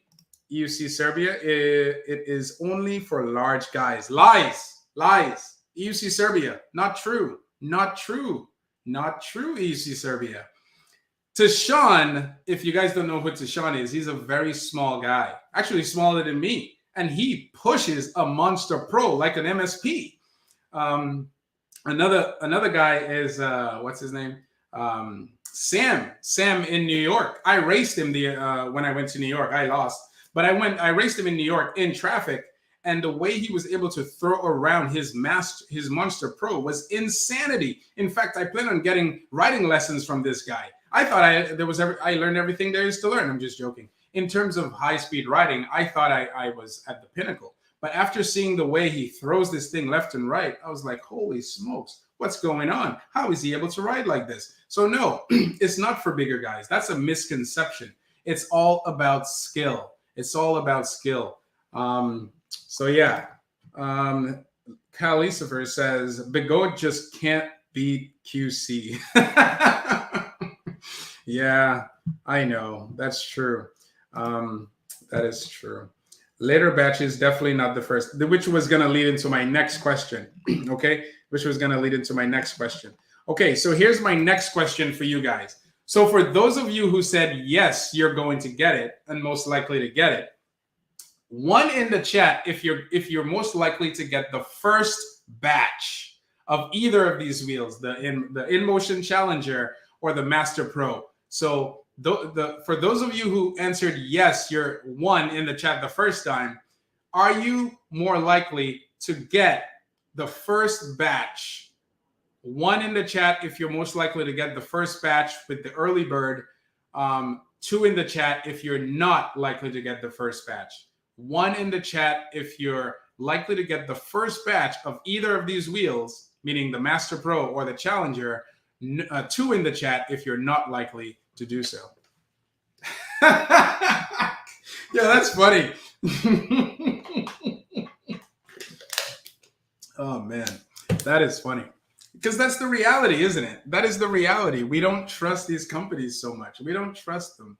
You know, there's just something to say about the U.S., right? The U.S. has crazy quality checks, I guess. You know, a lot of regulations and stuff like that. So this is why we trust products made or at least designed in the U.S. But for these companies, it doesn't seem like, you know, they can get our trust like that. But a lot of you are saying two. A lot of you are saying two. Wow. Two. Oh my goodness. Tommy, Serbia, Bunny Slippers, Richard, George, Bervin, Megadeth 11, Mike. Oh my goodness. Bobby. Bobby Shaw says two. Just for lack of funds. Okay, so his reasoning is lack of funds. I didn't ask why, but okay, it's good to know why. Lack of funds. Okay, just for lack of funds more than anything because they're coming out faster than I can afford them. Yes, that is absolutely true. That is absolutely true. Now, here's my last question. Actually, it's not my last question. Here's another question for you guys. Another question. At this point, it doesn't seem to matter. Weight does not seem to matter, guys. It doesn't seem to matter because I'm trying to get it in your heads now, and my head as well, that once you get to this level of wheel, it doesn't really matter. The weight doesn't seem to matter anymore because it's just a different type of wheel. You can't say, okay, am I going to get the MSP? Am I going to get the RS? Am I going to get a Master?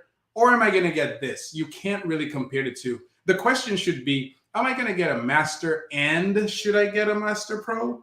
Am I going to get a RS or should I also get a Challenger? You see, it's not either or. These are completely different wheels. It's just a completely different universe, okay? Whereas the Monster Pro lived in its own world for a long time with that 3,600 watt hour and being able to reach speeds of 50 plus miles an hour. Now you had the Sherman and then you had the Commander. Now, if you notice with the Sherman, I put 45 plus miles an hour, not 50, because I keep hearing a lot of people cutting out at 50 with the Sherman, which tells me that this is not really a 50 mile per hour wheel.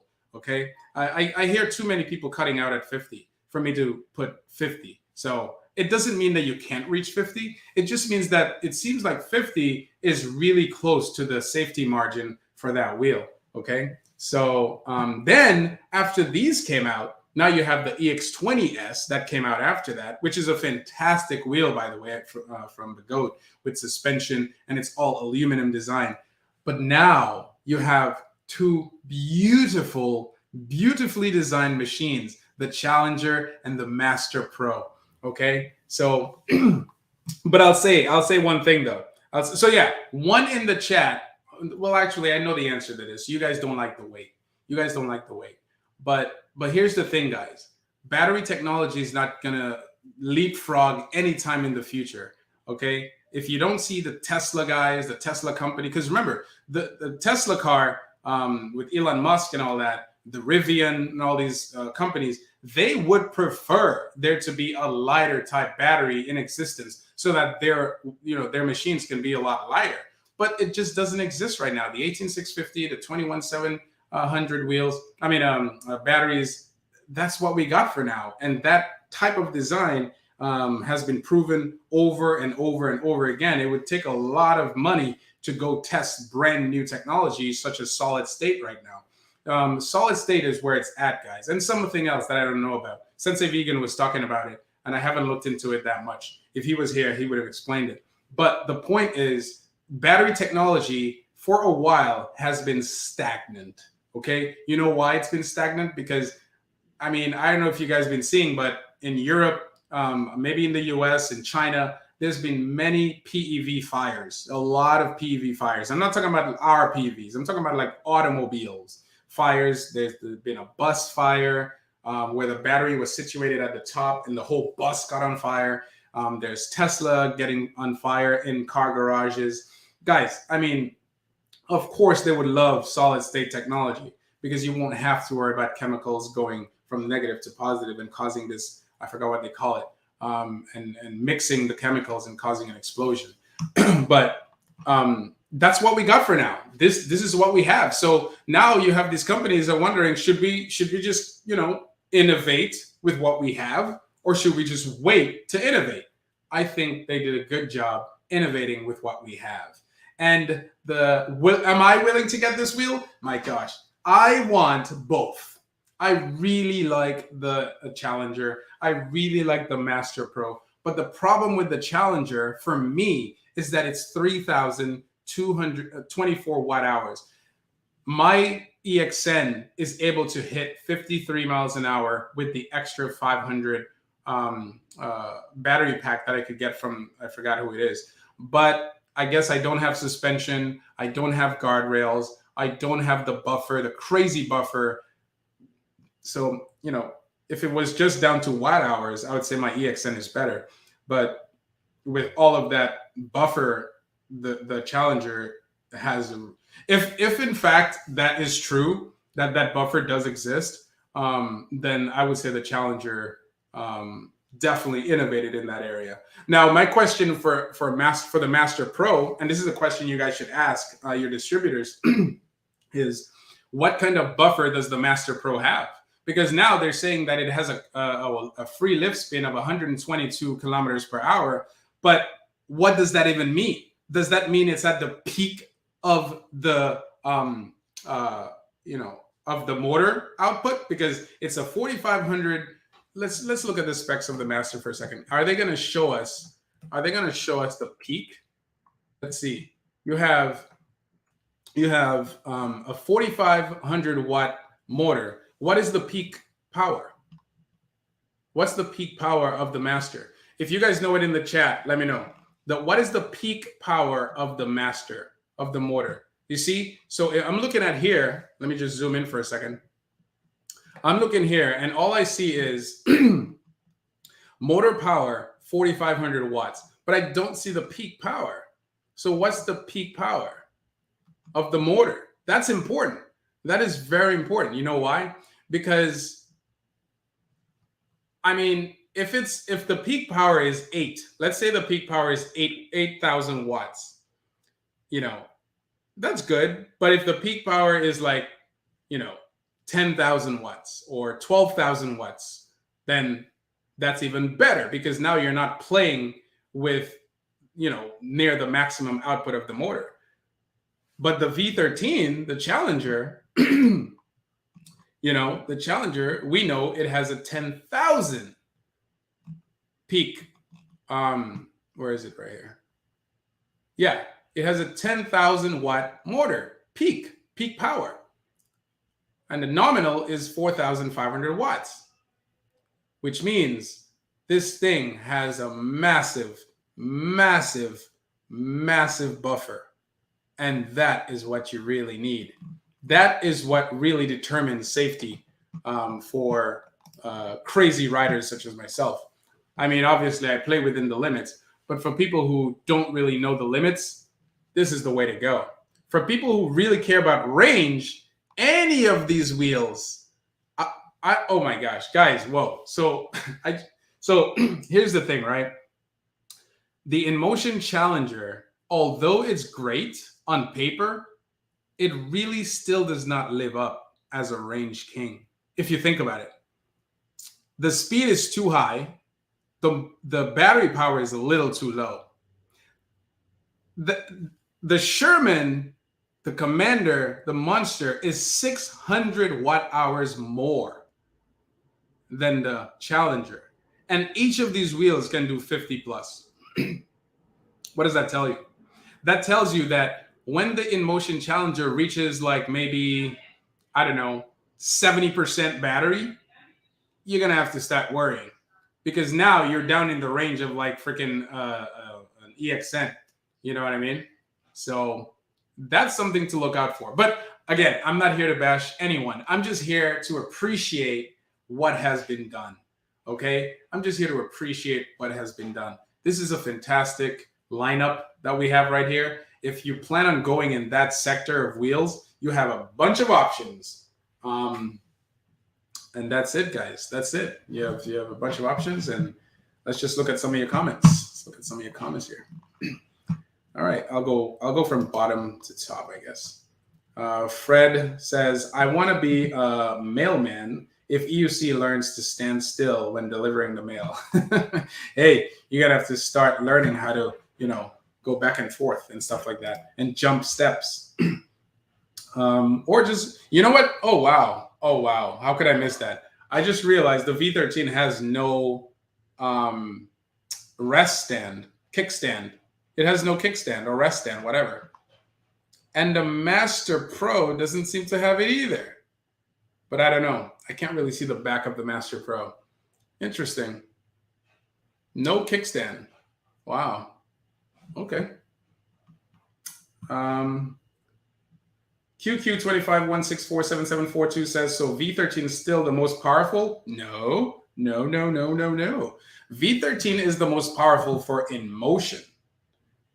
But the Master Pro, even the Sherman is more powerful than the Inmotion Challenger.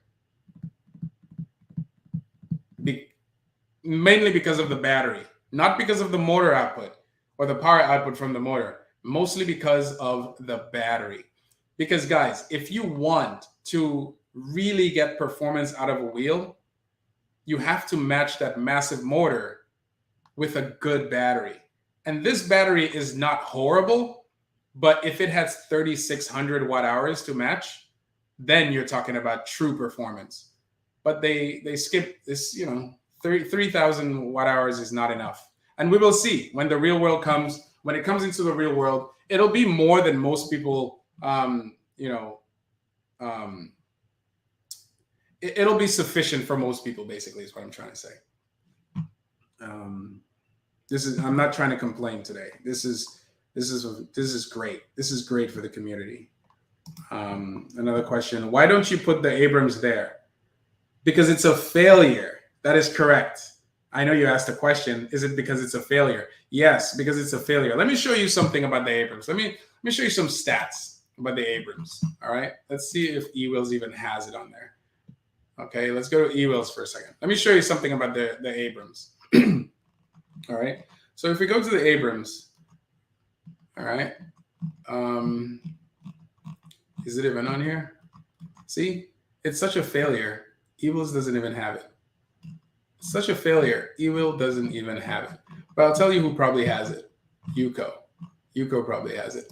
So let's go to UCO's site. It's such a failure. Ewheels doesn't have it. And if Ewheels doesn't have it, it's a failure. It's that simple. Unless you could call Ewheels separately and just ask them for it. I'm sure they'll give it to you. EVs, I believe EVs has it in Canada.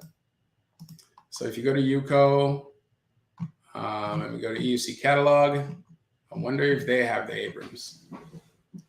Does UCO have it? Now, by the way, Abrams has an update. Leaperkim did release an update for the Abrams regarding the cutout. So I'm guessing that will make a huge difference, but it's already too late. It's already too late. See, UCO doesn't even. So in case you're wondering why I don't have the Abrams, look, not even UCO has it. Not even UCO has the Abrams on their site. Okay, so I went to 2 sites already trying to find the Abrams. All right, let's go to Alien Rides. Alien Rides. Maybe Alien Rides has it. Okay, to answer your question. Okay. Okay, that was you.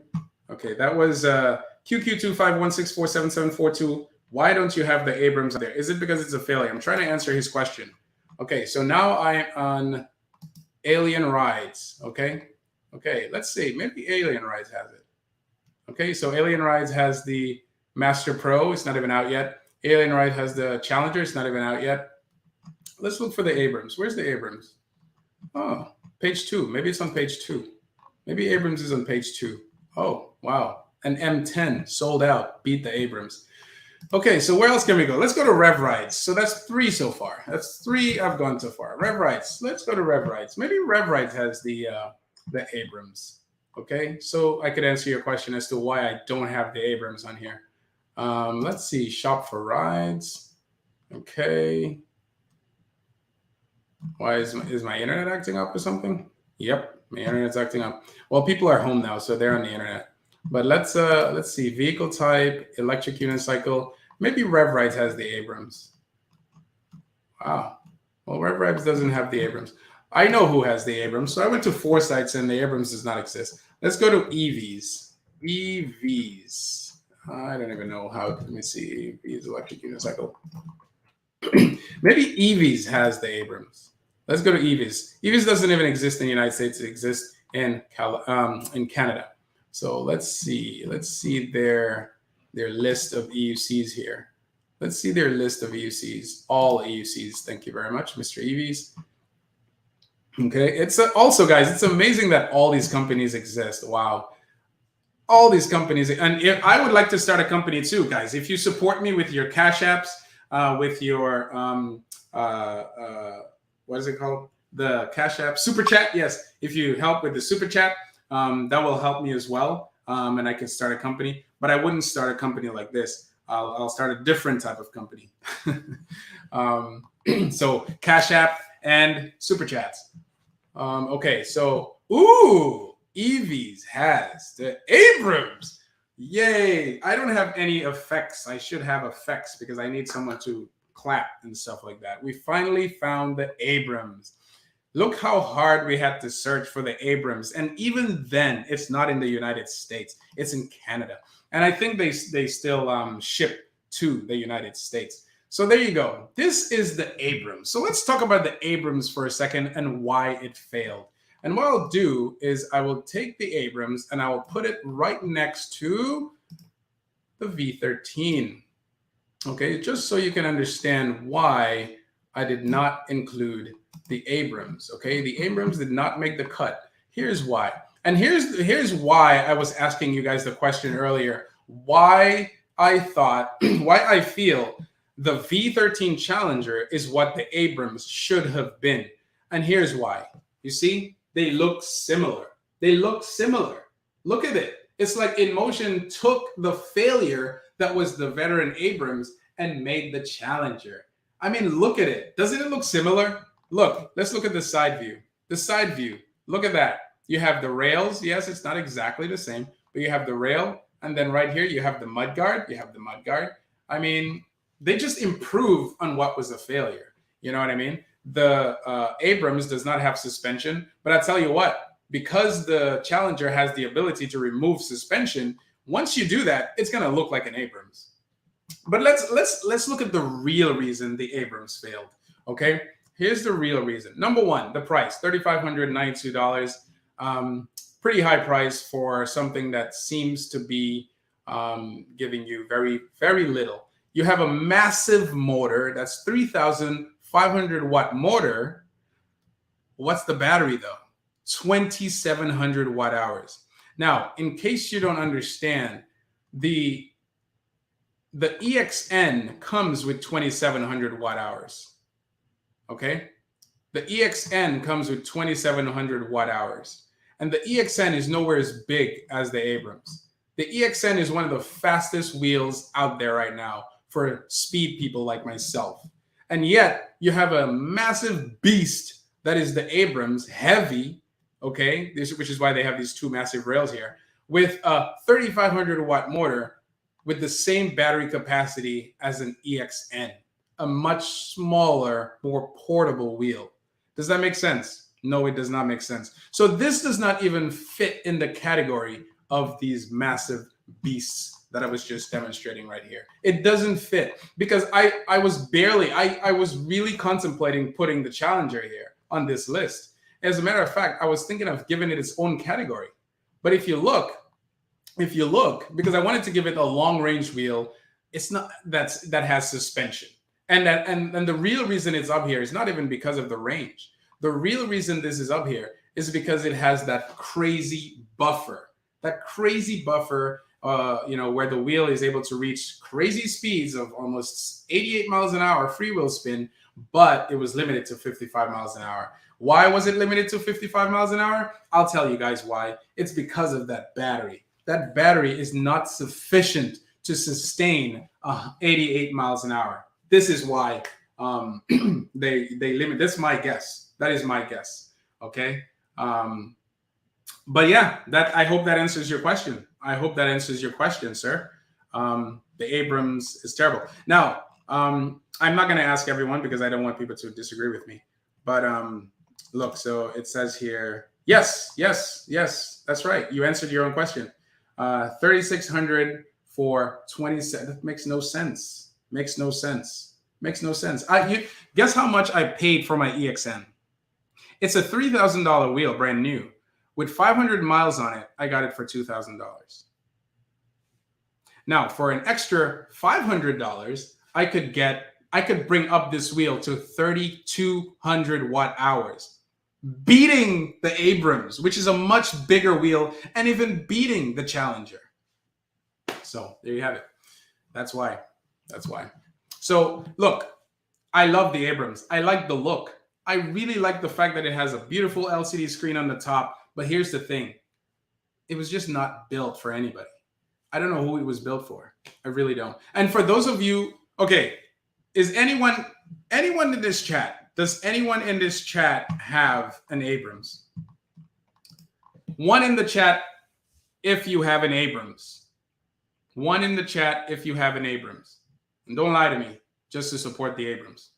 Because, there's a saying in the EUC world, if there's no video, it didn't happen. So if you lie to me, I'm going to ask you for a video. And if you don't produce the video, I don't believe you. So do you have an Abrams? Does anyone in this chat, one in the chat if you have an Abrams? Yeah, so there you go. I'm just going to go by the first response. The Abrams was a fantastic idea. It was a great idea because you know what was cool about the Abrams? The Abrams had a lot of cool technology built into it. So number one, it had a heat sink where the board was cocooned within that heat sink. So basically, you had a board that was literally isolated from all other parts of the wheel. So remember when yours truly rode the KS22, and then it blew up into a huge ball of fire, okay? Well, part of the reason that happened was because the board itself was not isolated from all the other parts. That's part of the reason. That's not the only reason, but it's definitely part of the reason. That would never have happened with the Abrams. So credit to Abrams for that. They had some amazing technology, but it just wasn't, the battery capacity wasn't good enough. Not only that, there were some crazy other issues too, like the motors started rusting. Certain parts were not really, stainless steel. So it was a great paper design, meaning it was great on paper. But in the real world, it just didn't live up to to its hype, and that's really sad. So hopefully they improve the Abrams. I don't know. Maybe they will, maybe they won't. But anyway, I'm not sure how to end this show. I think I'm just gonna read through your comments. You said, road trip, I will show you a video of V11. Oh man.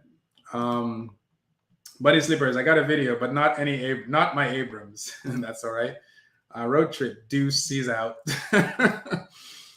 Fred, a plane needs wings to stay stable, maybe some wing. That's funny. The Challenger, Tommy Thumbs. The Challenger needed a 4800 battery, a 4800 watt-hour battery of the Master Pro, and a constant speed of 60 miles per hour, and it would have been exactly. And this is why I think Gotway or Begode didn't release their information quickly. This is why I feel they didn't. Is because they wanted Inmotion to just dish it out. Just go ahead, Inmotion, dish out all you got, and then boom, 4800 watt hour, 3800 watt hour, 2 versions. See, guys, for all of you who say bad things about Gotway, understand this. Gotway has crazy experience. Okay, Begode has, and they're not paying me for this. They're not paying me to say this. If they were paying me to say this, you'd be seeing me with a lot of Gotway wheels. But I have my wheels. That's it. I don't even have new wheels to test. But that's the plan, to get new wheels to test. But the point is, they have crazy experience, and not only do they have crazy experience with their wheels, they have crazy experience with the market. They know what we want. Just because they know what we want doesn't mean they're going to give us what we want when we want it. Sometimes companies wait for a critical mass, and that's what they did. I feel like they had this in the works. They probably had this in the works, and even if they didn't have it in the works, the design philosophy of Gotway is to be able to scale a great idea when they feel like it. Okay, look what they did. Like I said, to repeat, the Master came out, and then from the Master they created the T4. From the T4, they created this Master Pro. I mean, come on. It's a design that they can scale up and scale down. It's not that easy to scale the Sherman. It's not that easy to scale the Sherman. It's not that easy to scale a Commander. It's really not easy to scale a Challenger. Maybe it is. Because they did show the suspension. They showed it without the suspension, and it was pretty good. But the Monster Pro, for example, is just a big MSP. That's all it is. It's a big MSP. But that Master Pro, beautiful wheel. All right, so let's look at some of your comments here. Some more of your comments. So no one wanted to come and chat, huh? No one wanted to come and chat. That's fine. Don't feel pressured. Clay Parker says, I was thinking the V13 doesn't need a kickstand. You could use the front rails. Maybe, because there are these things you can buy from Amazon, and you can just stick it on the side, screw it up, and then I guess you could do that. Similar to the Sherman. Very good point. Hi everyone. Hey, my EUC journey. How are you doing? Let me see. And rise when you drive away. It makes beginning easier. Let's see. Okay, Fred Jang Dijong says if you drive 2 miles in one standstill, the wheel's whole weight should automatically drop so that the wheel stands stable. Yep, EVs has it. That's right. Thank you. Leaperkim is exclusive to Ewheels. That is correct. Well, not exclusive to Ewheels. There's some other channel. There are other, like for example, EVs has this stuff. So, but they're not in the US. So maybe that's a jurisdiction thing. Fred John D. If you make any EUC that drops its weight on the ground when stopping, that would be sick. Oh my gosh, that would be freaking crazy. BMW has that feature where I had a BMW Sport, and when you drive really, really fast, like up to a certain speed, the suspension drops the car so that you have more balance. But could you imagine a wheel coming to a stop and then the whole weight just comes down? Whoa! That would be great. So far, the Master Pro, are we going with long range or high performance? Personally, me, I would go with high performance. I would go with high performance because look, the thing is, either way, it's a big battery. Okay, 3800 is a big battery. 4800 is a big battery. Either way, these are massive batteries. So, I always go with performance. That's just me, though.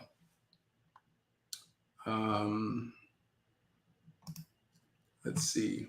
The angled top seat on the Master Pro doesn't look very comfy. Waiting to see. No, it's comfy. It's comfy because there are some people with it and they say this is like the best seat they've ever had. Hey, look, we got someone. EUC Journey. I'm going to let you talk, EUC Journey. What do you have to say? Go ahead.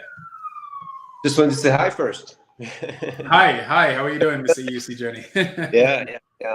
No, I mean, definitely the Master Pro is, I love how, because I was waiting for Godware's response. Basically, when the V13 came out, my first comment was, hey, what's going to be Godware's response? And so first of all, I am so stunned how quick they responded to that wheel. It's like it took them 2 days to respond to the V13. And then, second of all, they came out, in my opinion, they came out with a perfect wheel. I'm a long distance and also fast rider. I like to ride fast. I like to ride long. What wheel do you own right now? What long range wheel do you own right now? The Commander. I'm a Commander rider. Oh, the Commander. Okay. So I ride, long distance on the Commander and then, fast. And so this Master Pro came out. I was like, wow, the perfect wheel is out. And so I just wanted to say how impressed I was by Begode, by Godway, how basically they have, they must have like 5, 6 now, if not more, power wheel. They have the Monster Pro, they have the EXN, the Commander, of course, the Godway, the EX20, so that's 4. I would consider also the Master 5.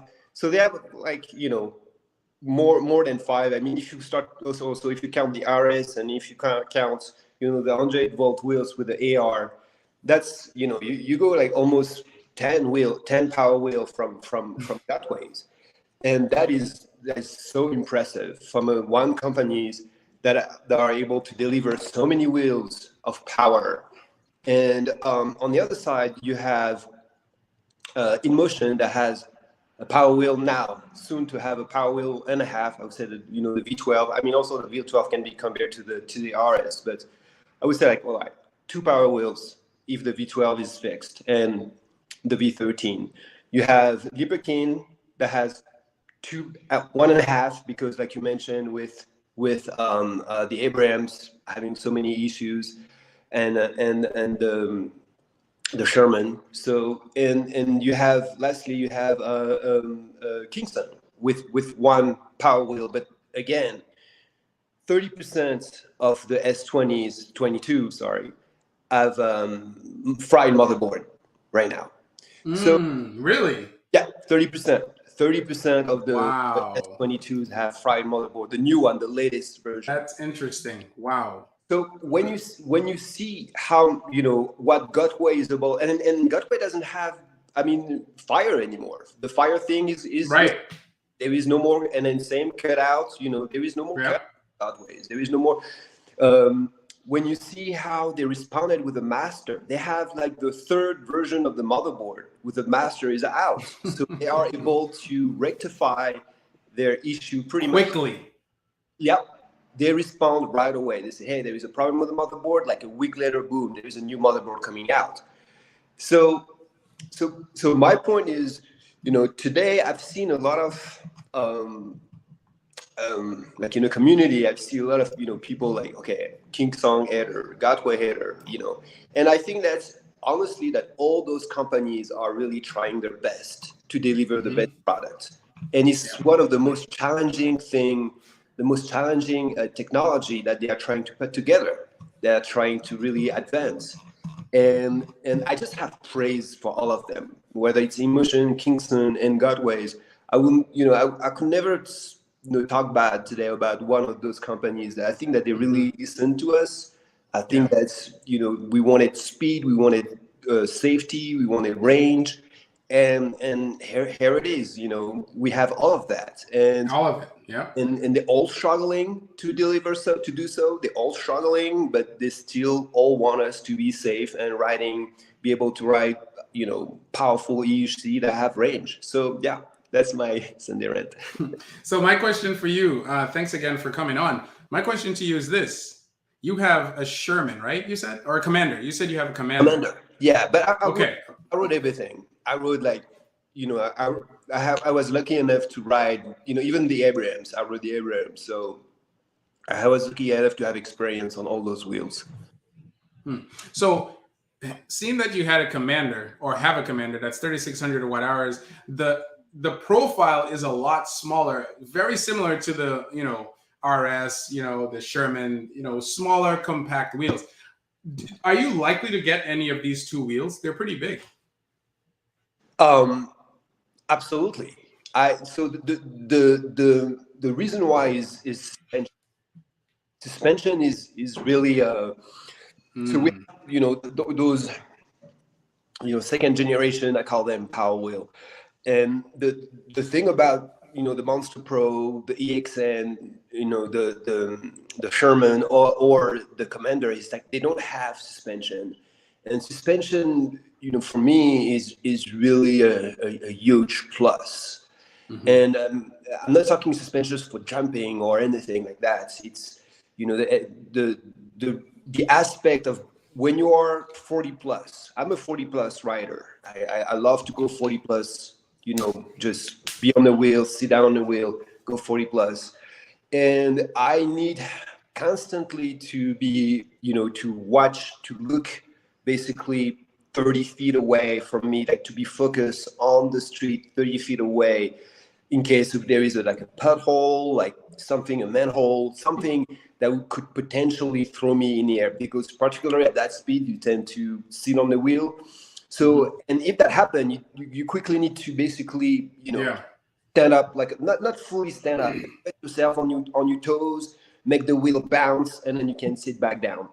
So, and this, if you had suspension, that's you don't need to worry about it. That you don't have to worry about it. So that's why I really suspension as very important in terms of if you are like a long distance speed rider, to be able to have that safety. It's just a safety measure. So definitely going to be looking at the Master Pro, or even I was looking at the V11, but now I saw the Master Pro. I was like 48 hours. Bring it. Give it to me. Yeah. Well, thanks, man. Is there anything else you'd like to say? No, or is there any question you guys have for EUC Journey? I can see the comments right now. Someone said that's a big water bottle. Do you have a big water bottle? Oh, he's gone. All right. Well, I'm not sure who's big water. Road Trip says that's a big water bottle. I'm guessing he had a big water bottle.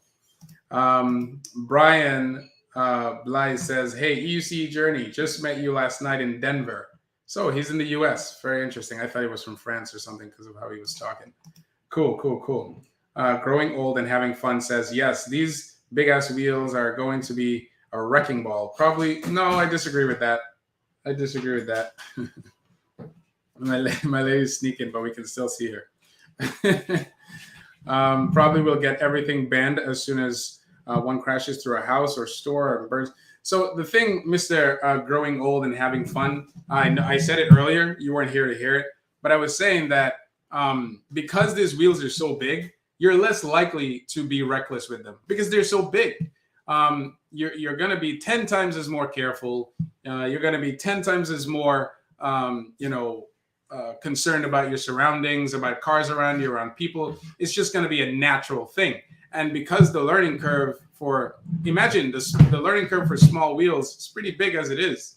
Imagine the learning curve for these massive wheels. So I think because they're so big, they're gonna be very safe. And I asked a question earlier. You know, the Challenger just came out. The Master Pro just came out. Oh well, they're not out yet, but they've just been announced. But you had the EX20S, you have the Monster Pro for a very long time. Have you had any instances, or have you seen any instances on YouTube, on Facebook, of just complete reckless behavior with these big wheels compared to smaller wheels? The answer is no. For the most part, zero compared to these smaller wheels. The smaller wheels give you a sense of like complete maneuverability, just superhero feeling. You know what I mean? But these massive wheels take a while to master, and because of that, it's going to be less likely that people go nuts. He's back. How's it going? Go ahead. So, someone said they saw you in Denver, so I don't know who that was, but yeah, I was in Denver yesterday, and Colorado. Now I moved to Colorado from Portland, and before Miami, I was in Miami. So I'm lucky to have all those community of EUC rider that I was able to have, you know, some group rides and make some good friendship. So that was nice. That's really nice. But yeah, love your show, brother. Love the show. Yeah, I'm trying to make it consistent, but you know, we'll see what happens. Yeah. But let me ask your opinion on the Challenger bikes compared to the Master though, the Master Pro. Yeah. What do you think of that battery? So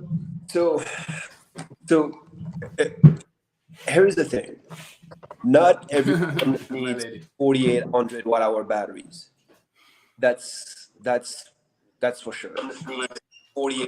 Not everyone needs 4,800 watt-hour batteries. So I think 3,000 watt-hour. I think it's like the Challenger is like 3,000 watt-hour right now. Yeah, it's basically 3,024 watt-hours. That's it. Yeah, I think for a lot of people it's plenty.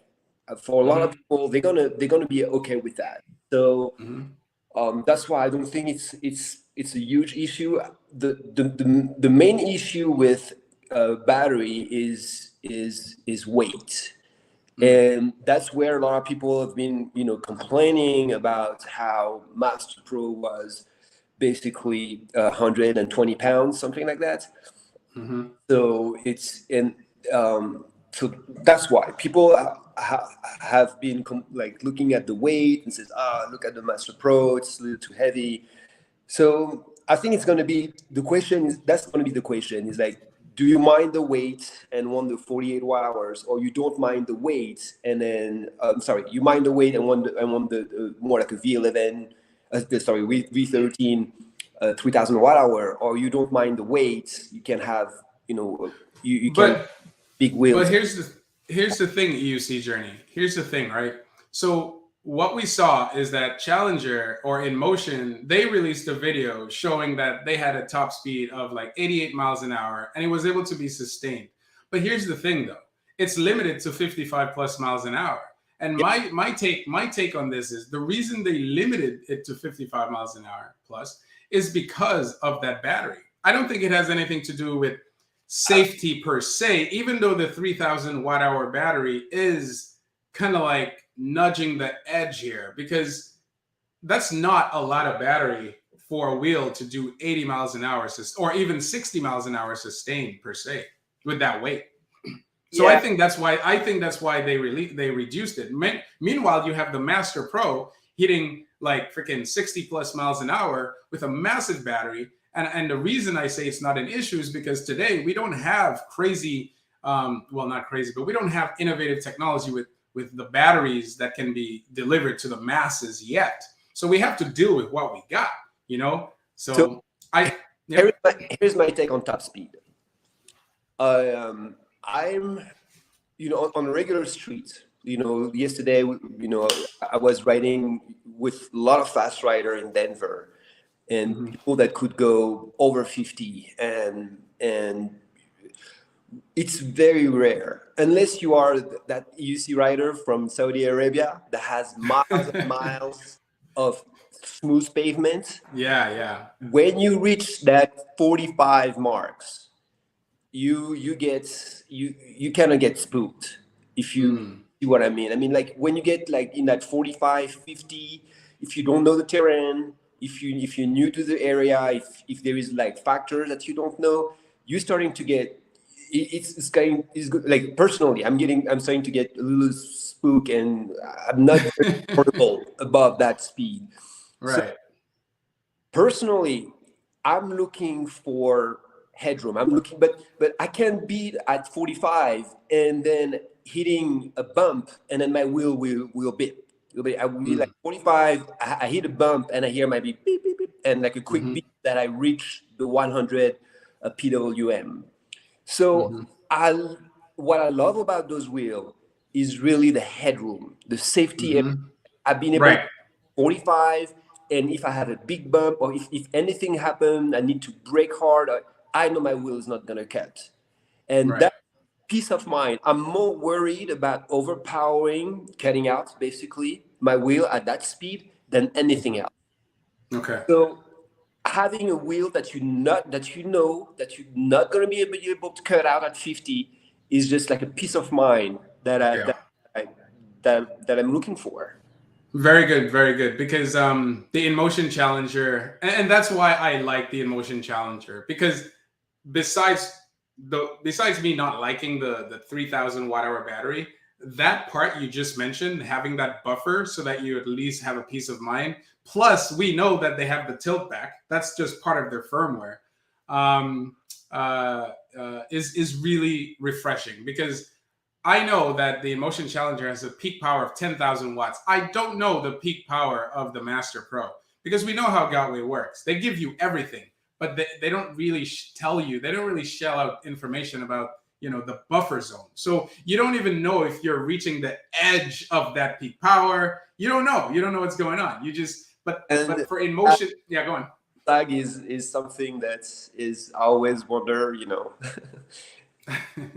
It's like it's true. I mean, we basically, when you start riding the beep, and then when you start, in that high, is what I notice. It's very few riders are comfortable to explore those edges. Very few riders are just fine to be there and then having the beep, the wheel beeping. Me, when my wheel start beeping, I'm super uncomfortable. It just spook me out. Same here, yeah. So having, like I said, knowing that you can go 50 on your wheel, and then the thing still have like a 20% buffer in front of you, that it has the capacitors and the battery to just to sustain a bump or a sag, then I think that's gonna be a huge improvement in terms of safety margin. Yeah, Inmotion definitely has that. Personally, I've been riding in the city streets for a very long time. I've never had a situation riding at really high speeds where bumps tend to be an issue for me. I'll tell you what though, when I do go back into the EUC World Tour, I do see safety margin, but it's never been to the point where it's like the wheel almost cuts out or anything like that. That's because at high speeds, I know I'm already at that margin, so I don't really lean into it. I just let it flow. So that's another thing too, you know what I mean? So, but with the Challenger, if you are at a high top speed, at least if you do lean into it, you won't have to worry about it, because there is this massive buffer that kind of gives you that peace of mind you were talking about. Yep.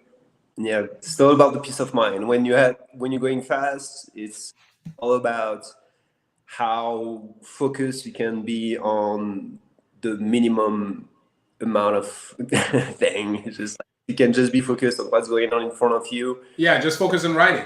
Yeah, focus on riding, not being worried about, the wheel itself or the potholes, or knowing that if you have to do a maneuver.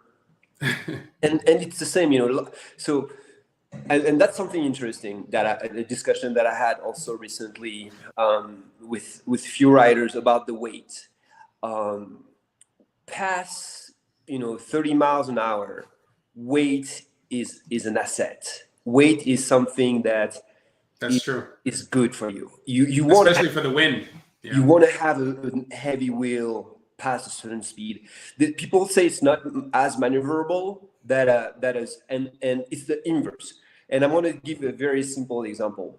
Try to be 40 plus and avoid a pothole on the RS. And then try to be 40 plus and avoid a pothole on the UXN or on the... You're going to be way more comfortable at throwing your wheel left, right, and then putting back into the axis on the heavy wheel than if you are on the V12 on the RS, because any bumps is going to throw you off on that small wheel, where the momentum, the inertia, the momentum of the wheel will keep you in line.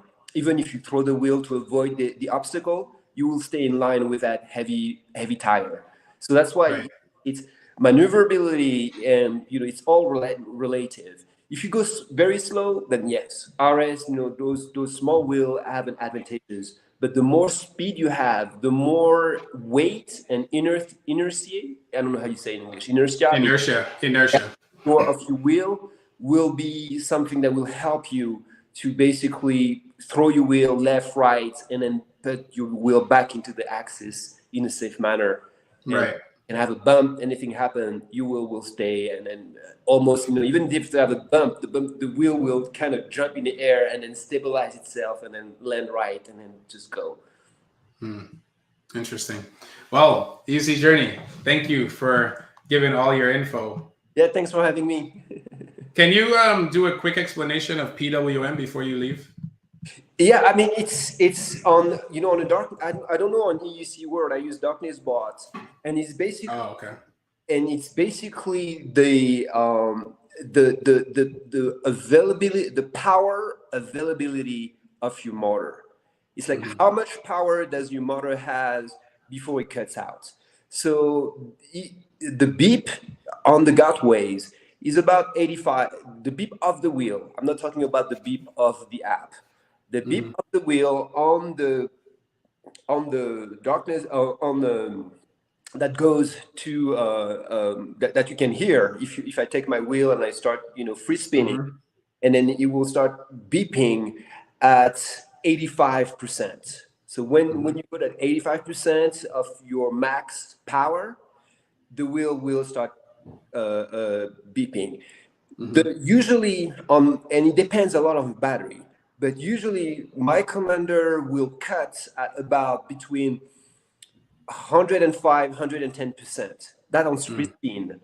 If you're not free spinning, it will be more like 100%. When you reach 100%, that's when the motor will just shut off. Okay. So that's how the numbers are managed from a Darkness Bot perspective. But this is really a Gotway / iPhone thing, because Darkness Bots work in a little bit differently than EUC World. So and also EUC World manage other brand software differently than it manage Gotways.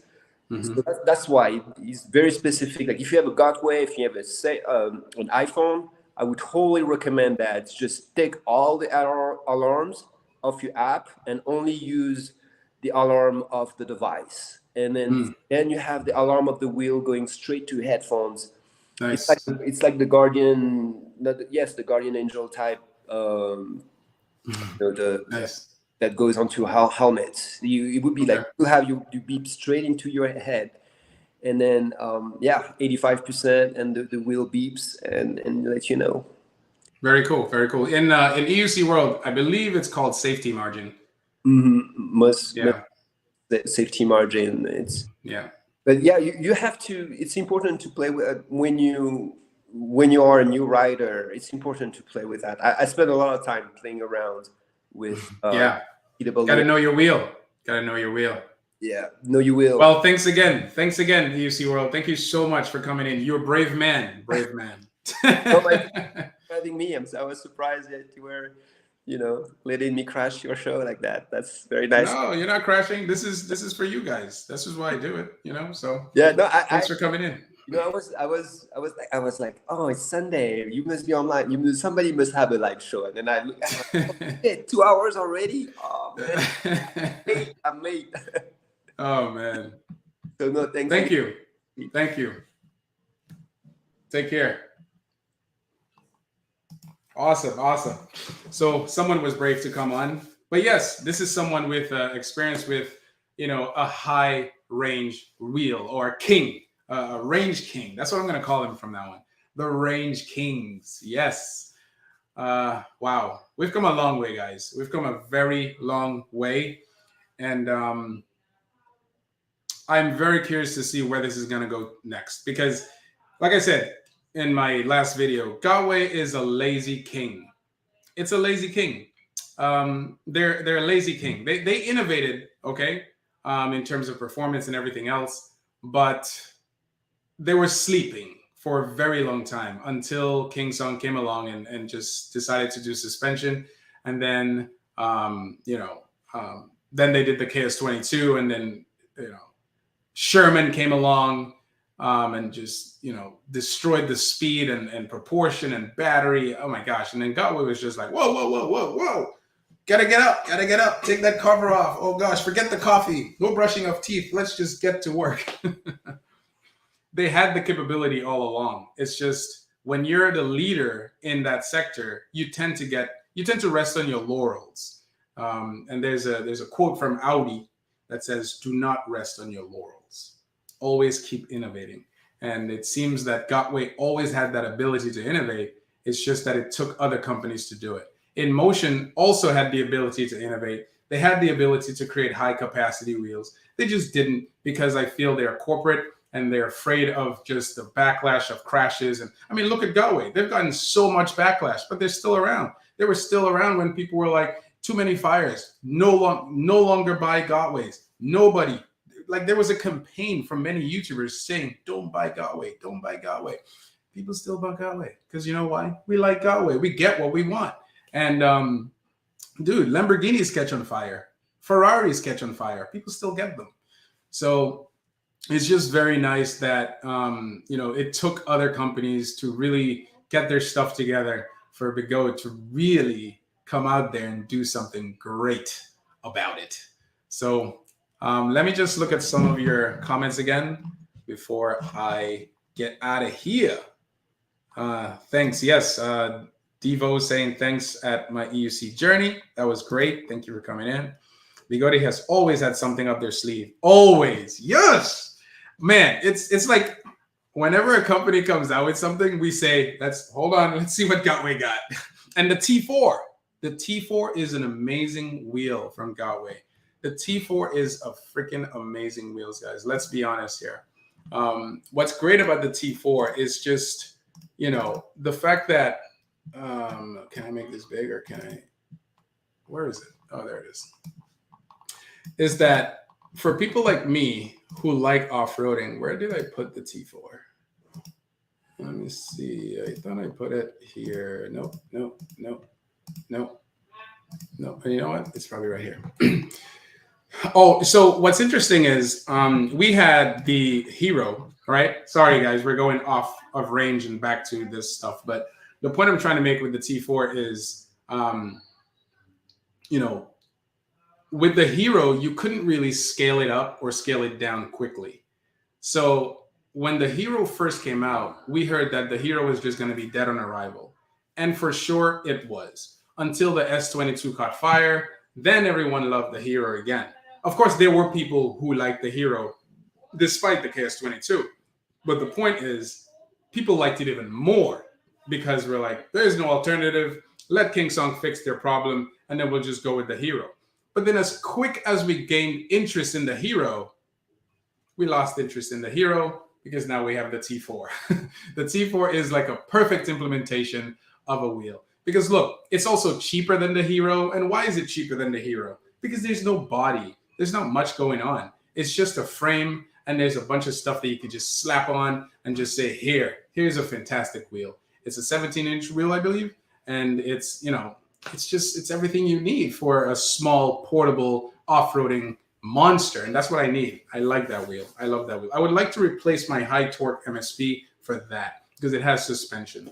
So for a lot of people out there who like the Hero, but didn't like the price, like the S18, but didn't like the power, like the S22, but don't really trust the motor, the Master is a good option. But But for those who are really concerned about price, the T4 is the answer to all these questions and concerns. So yeah, that's all I wanted to say about that, man. But I don't want to end the show with the T4. I want to end the show with the beast. There we go. So while the Inmotion is a great design, the Inmotion Challenger is a great design, I'm going to say it's a wheel I would absolutely love to have. But this wheel right here is everything you need. 3,000 watts, you can just get an EXN. But if you want suspension, then this is really where it distinguishes itself. The speed, the buffer, and the suspension is where the Inmotion Challenger really distinguishes itself. But like EUC Journey said, it's just fascinating how quick no one was expecting. Well, I wouldn't say no one. I definitely was not expecting Begode to release something so quick in response to the Challenger. So the Challenger is a nice name, but the king is still the king. Oh, it says kickstand. Oh, cool. So it has a kickstand, guys. It still has a kickstand. Very cool. I just wish they would add some type of protection, man. Why don't they do it? Just add some protection. Anyway, guys, it was a pleasure chatting with all of you. It was really, but wait, I understand. But the thing is, again, it's a different category wheel. So to help you out, whenever you think of a big wheel, just think about the fact that it's a different category. Don't think about, oh, should I get this wheel or should I get the Master? Should I get this wheel or should I get the MSP? Should I get this wheel or should I get the KS20? You know, don't think of or, think of and. I'm getting the RS and I'm getting this. I'm getting the Master and I'm getting this, because this is a completely different wheel altogether with a completely different purpose. You know, this is a range wheel. And if you're really looking for an uncompromised range machine, the Monster,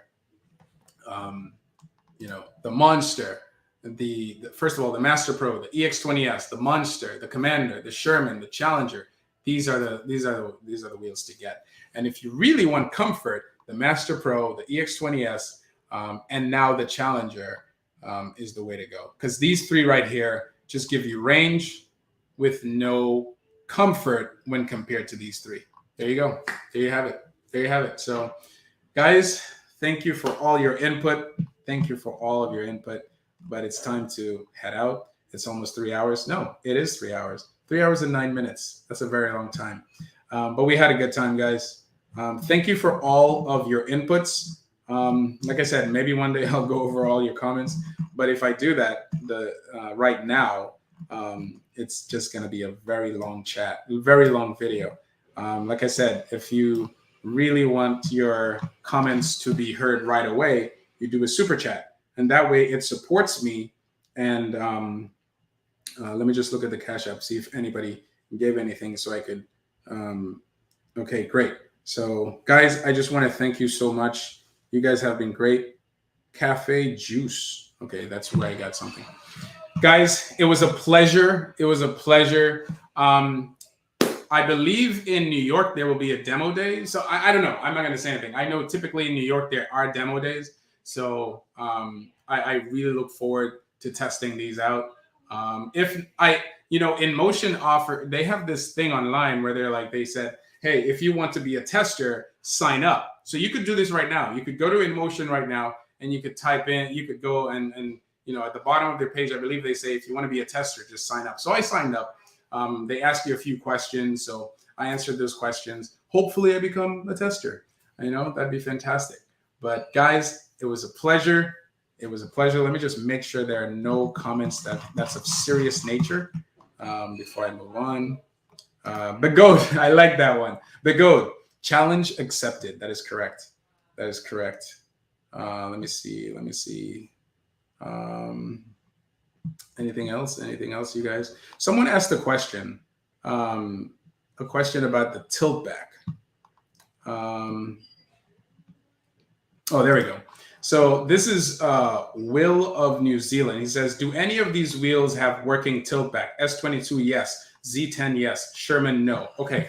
So here's the thing about tilt back, guys. And it's kind of funny. These companies don't have manuals, like real manuals. You know what I mean? They have manuals that give you the gist of the wheel, but they don't have manuals to give you like an idea of what's really going on and how to really operate the wheel. But here's the thing. Tilt back exists on all these wheels. But for Gotway, for example, it only works up to 30 miles an hour. After 30 miles an hour, it doesn't work, even if you have it on in EUC world. That's the problem. Kingsong and Inmotion have it compulsory. So it's part of their firmware. I believe it's baked into their design philosophy and their firmware. So you can be sure that Inmotion is definitely going to have some type of tilt back on their wheel. They had it for the V11. They have it for the V12, which goes above 40 miles an hour. And I have no doubt in assuming that they will have it with the Challenger. So definitely look out for that. So that's a plus with the Challenger. If you're going to go with Inmotion, you're going because of quality, safety, and just the overall implementation of their wheel. With Master, with Gotway, if you go with them, you're just going because of pure speed, power, and just overall, delivery of how they do things and range. So Begode is uncompromising, but not where safety is always concerned. And really, they leave it down to the rider. At some point, you're going to have to say, listen, if I want safety, I'm going to have to rely on myself. I'm not going to rely on the company. So Begode does a good job in producing fantastic wheels. But at the end of the day, if you want safety, you have to look to yourself. If you don't trust yourself, then go with Kingsong, go with Inmotion, because they have that tilt back built in. So there's a short answer for you. Guys, have an awesome, awesome day. Yeah, that's I think the live went great. This is how I planned it. It went fantastic. Thanks. EUC Journey made it fantastic, even more great. So thank him for that. I don't know what else to say. What is this? UStride. Okay, cool. Guys, have a good night. Have a good night. Yes, trust yourself. That's right. Trust yourself and don't cut out. That's it. That's it. Trust yourself and don't cut out. It's very simple. Keep rocking. Thanks, UStride. Guys, thank you. Have an awesome night. E. Simon, you're welcome. You're welcome, guys. It was great. It was great. Take care, okay? Have a good time.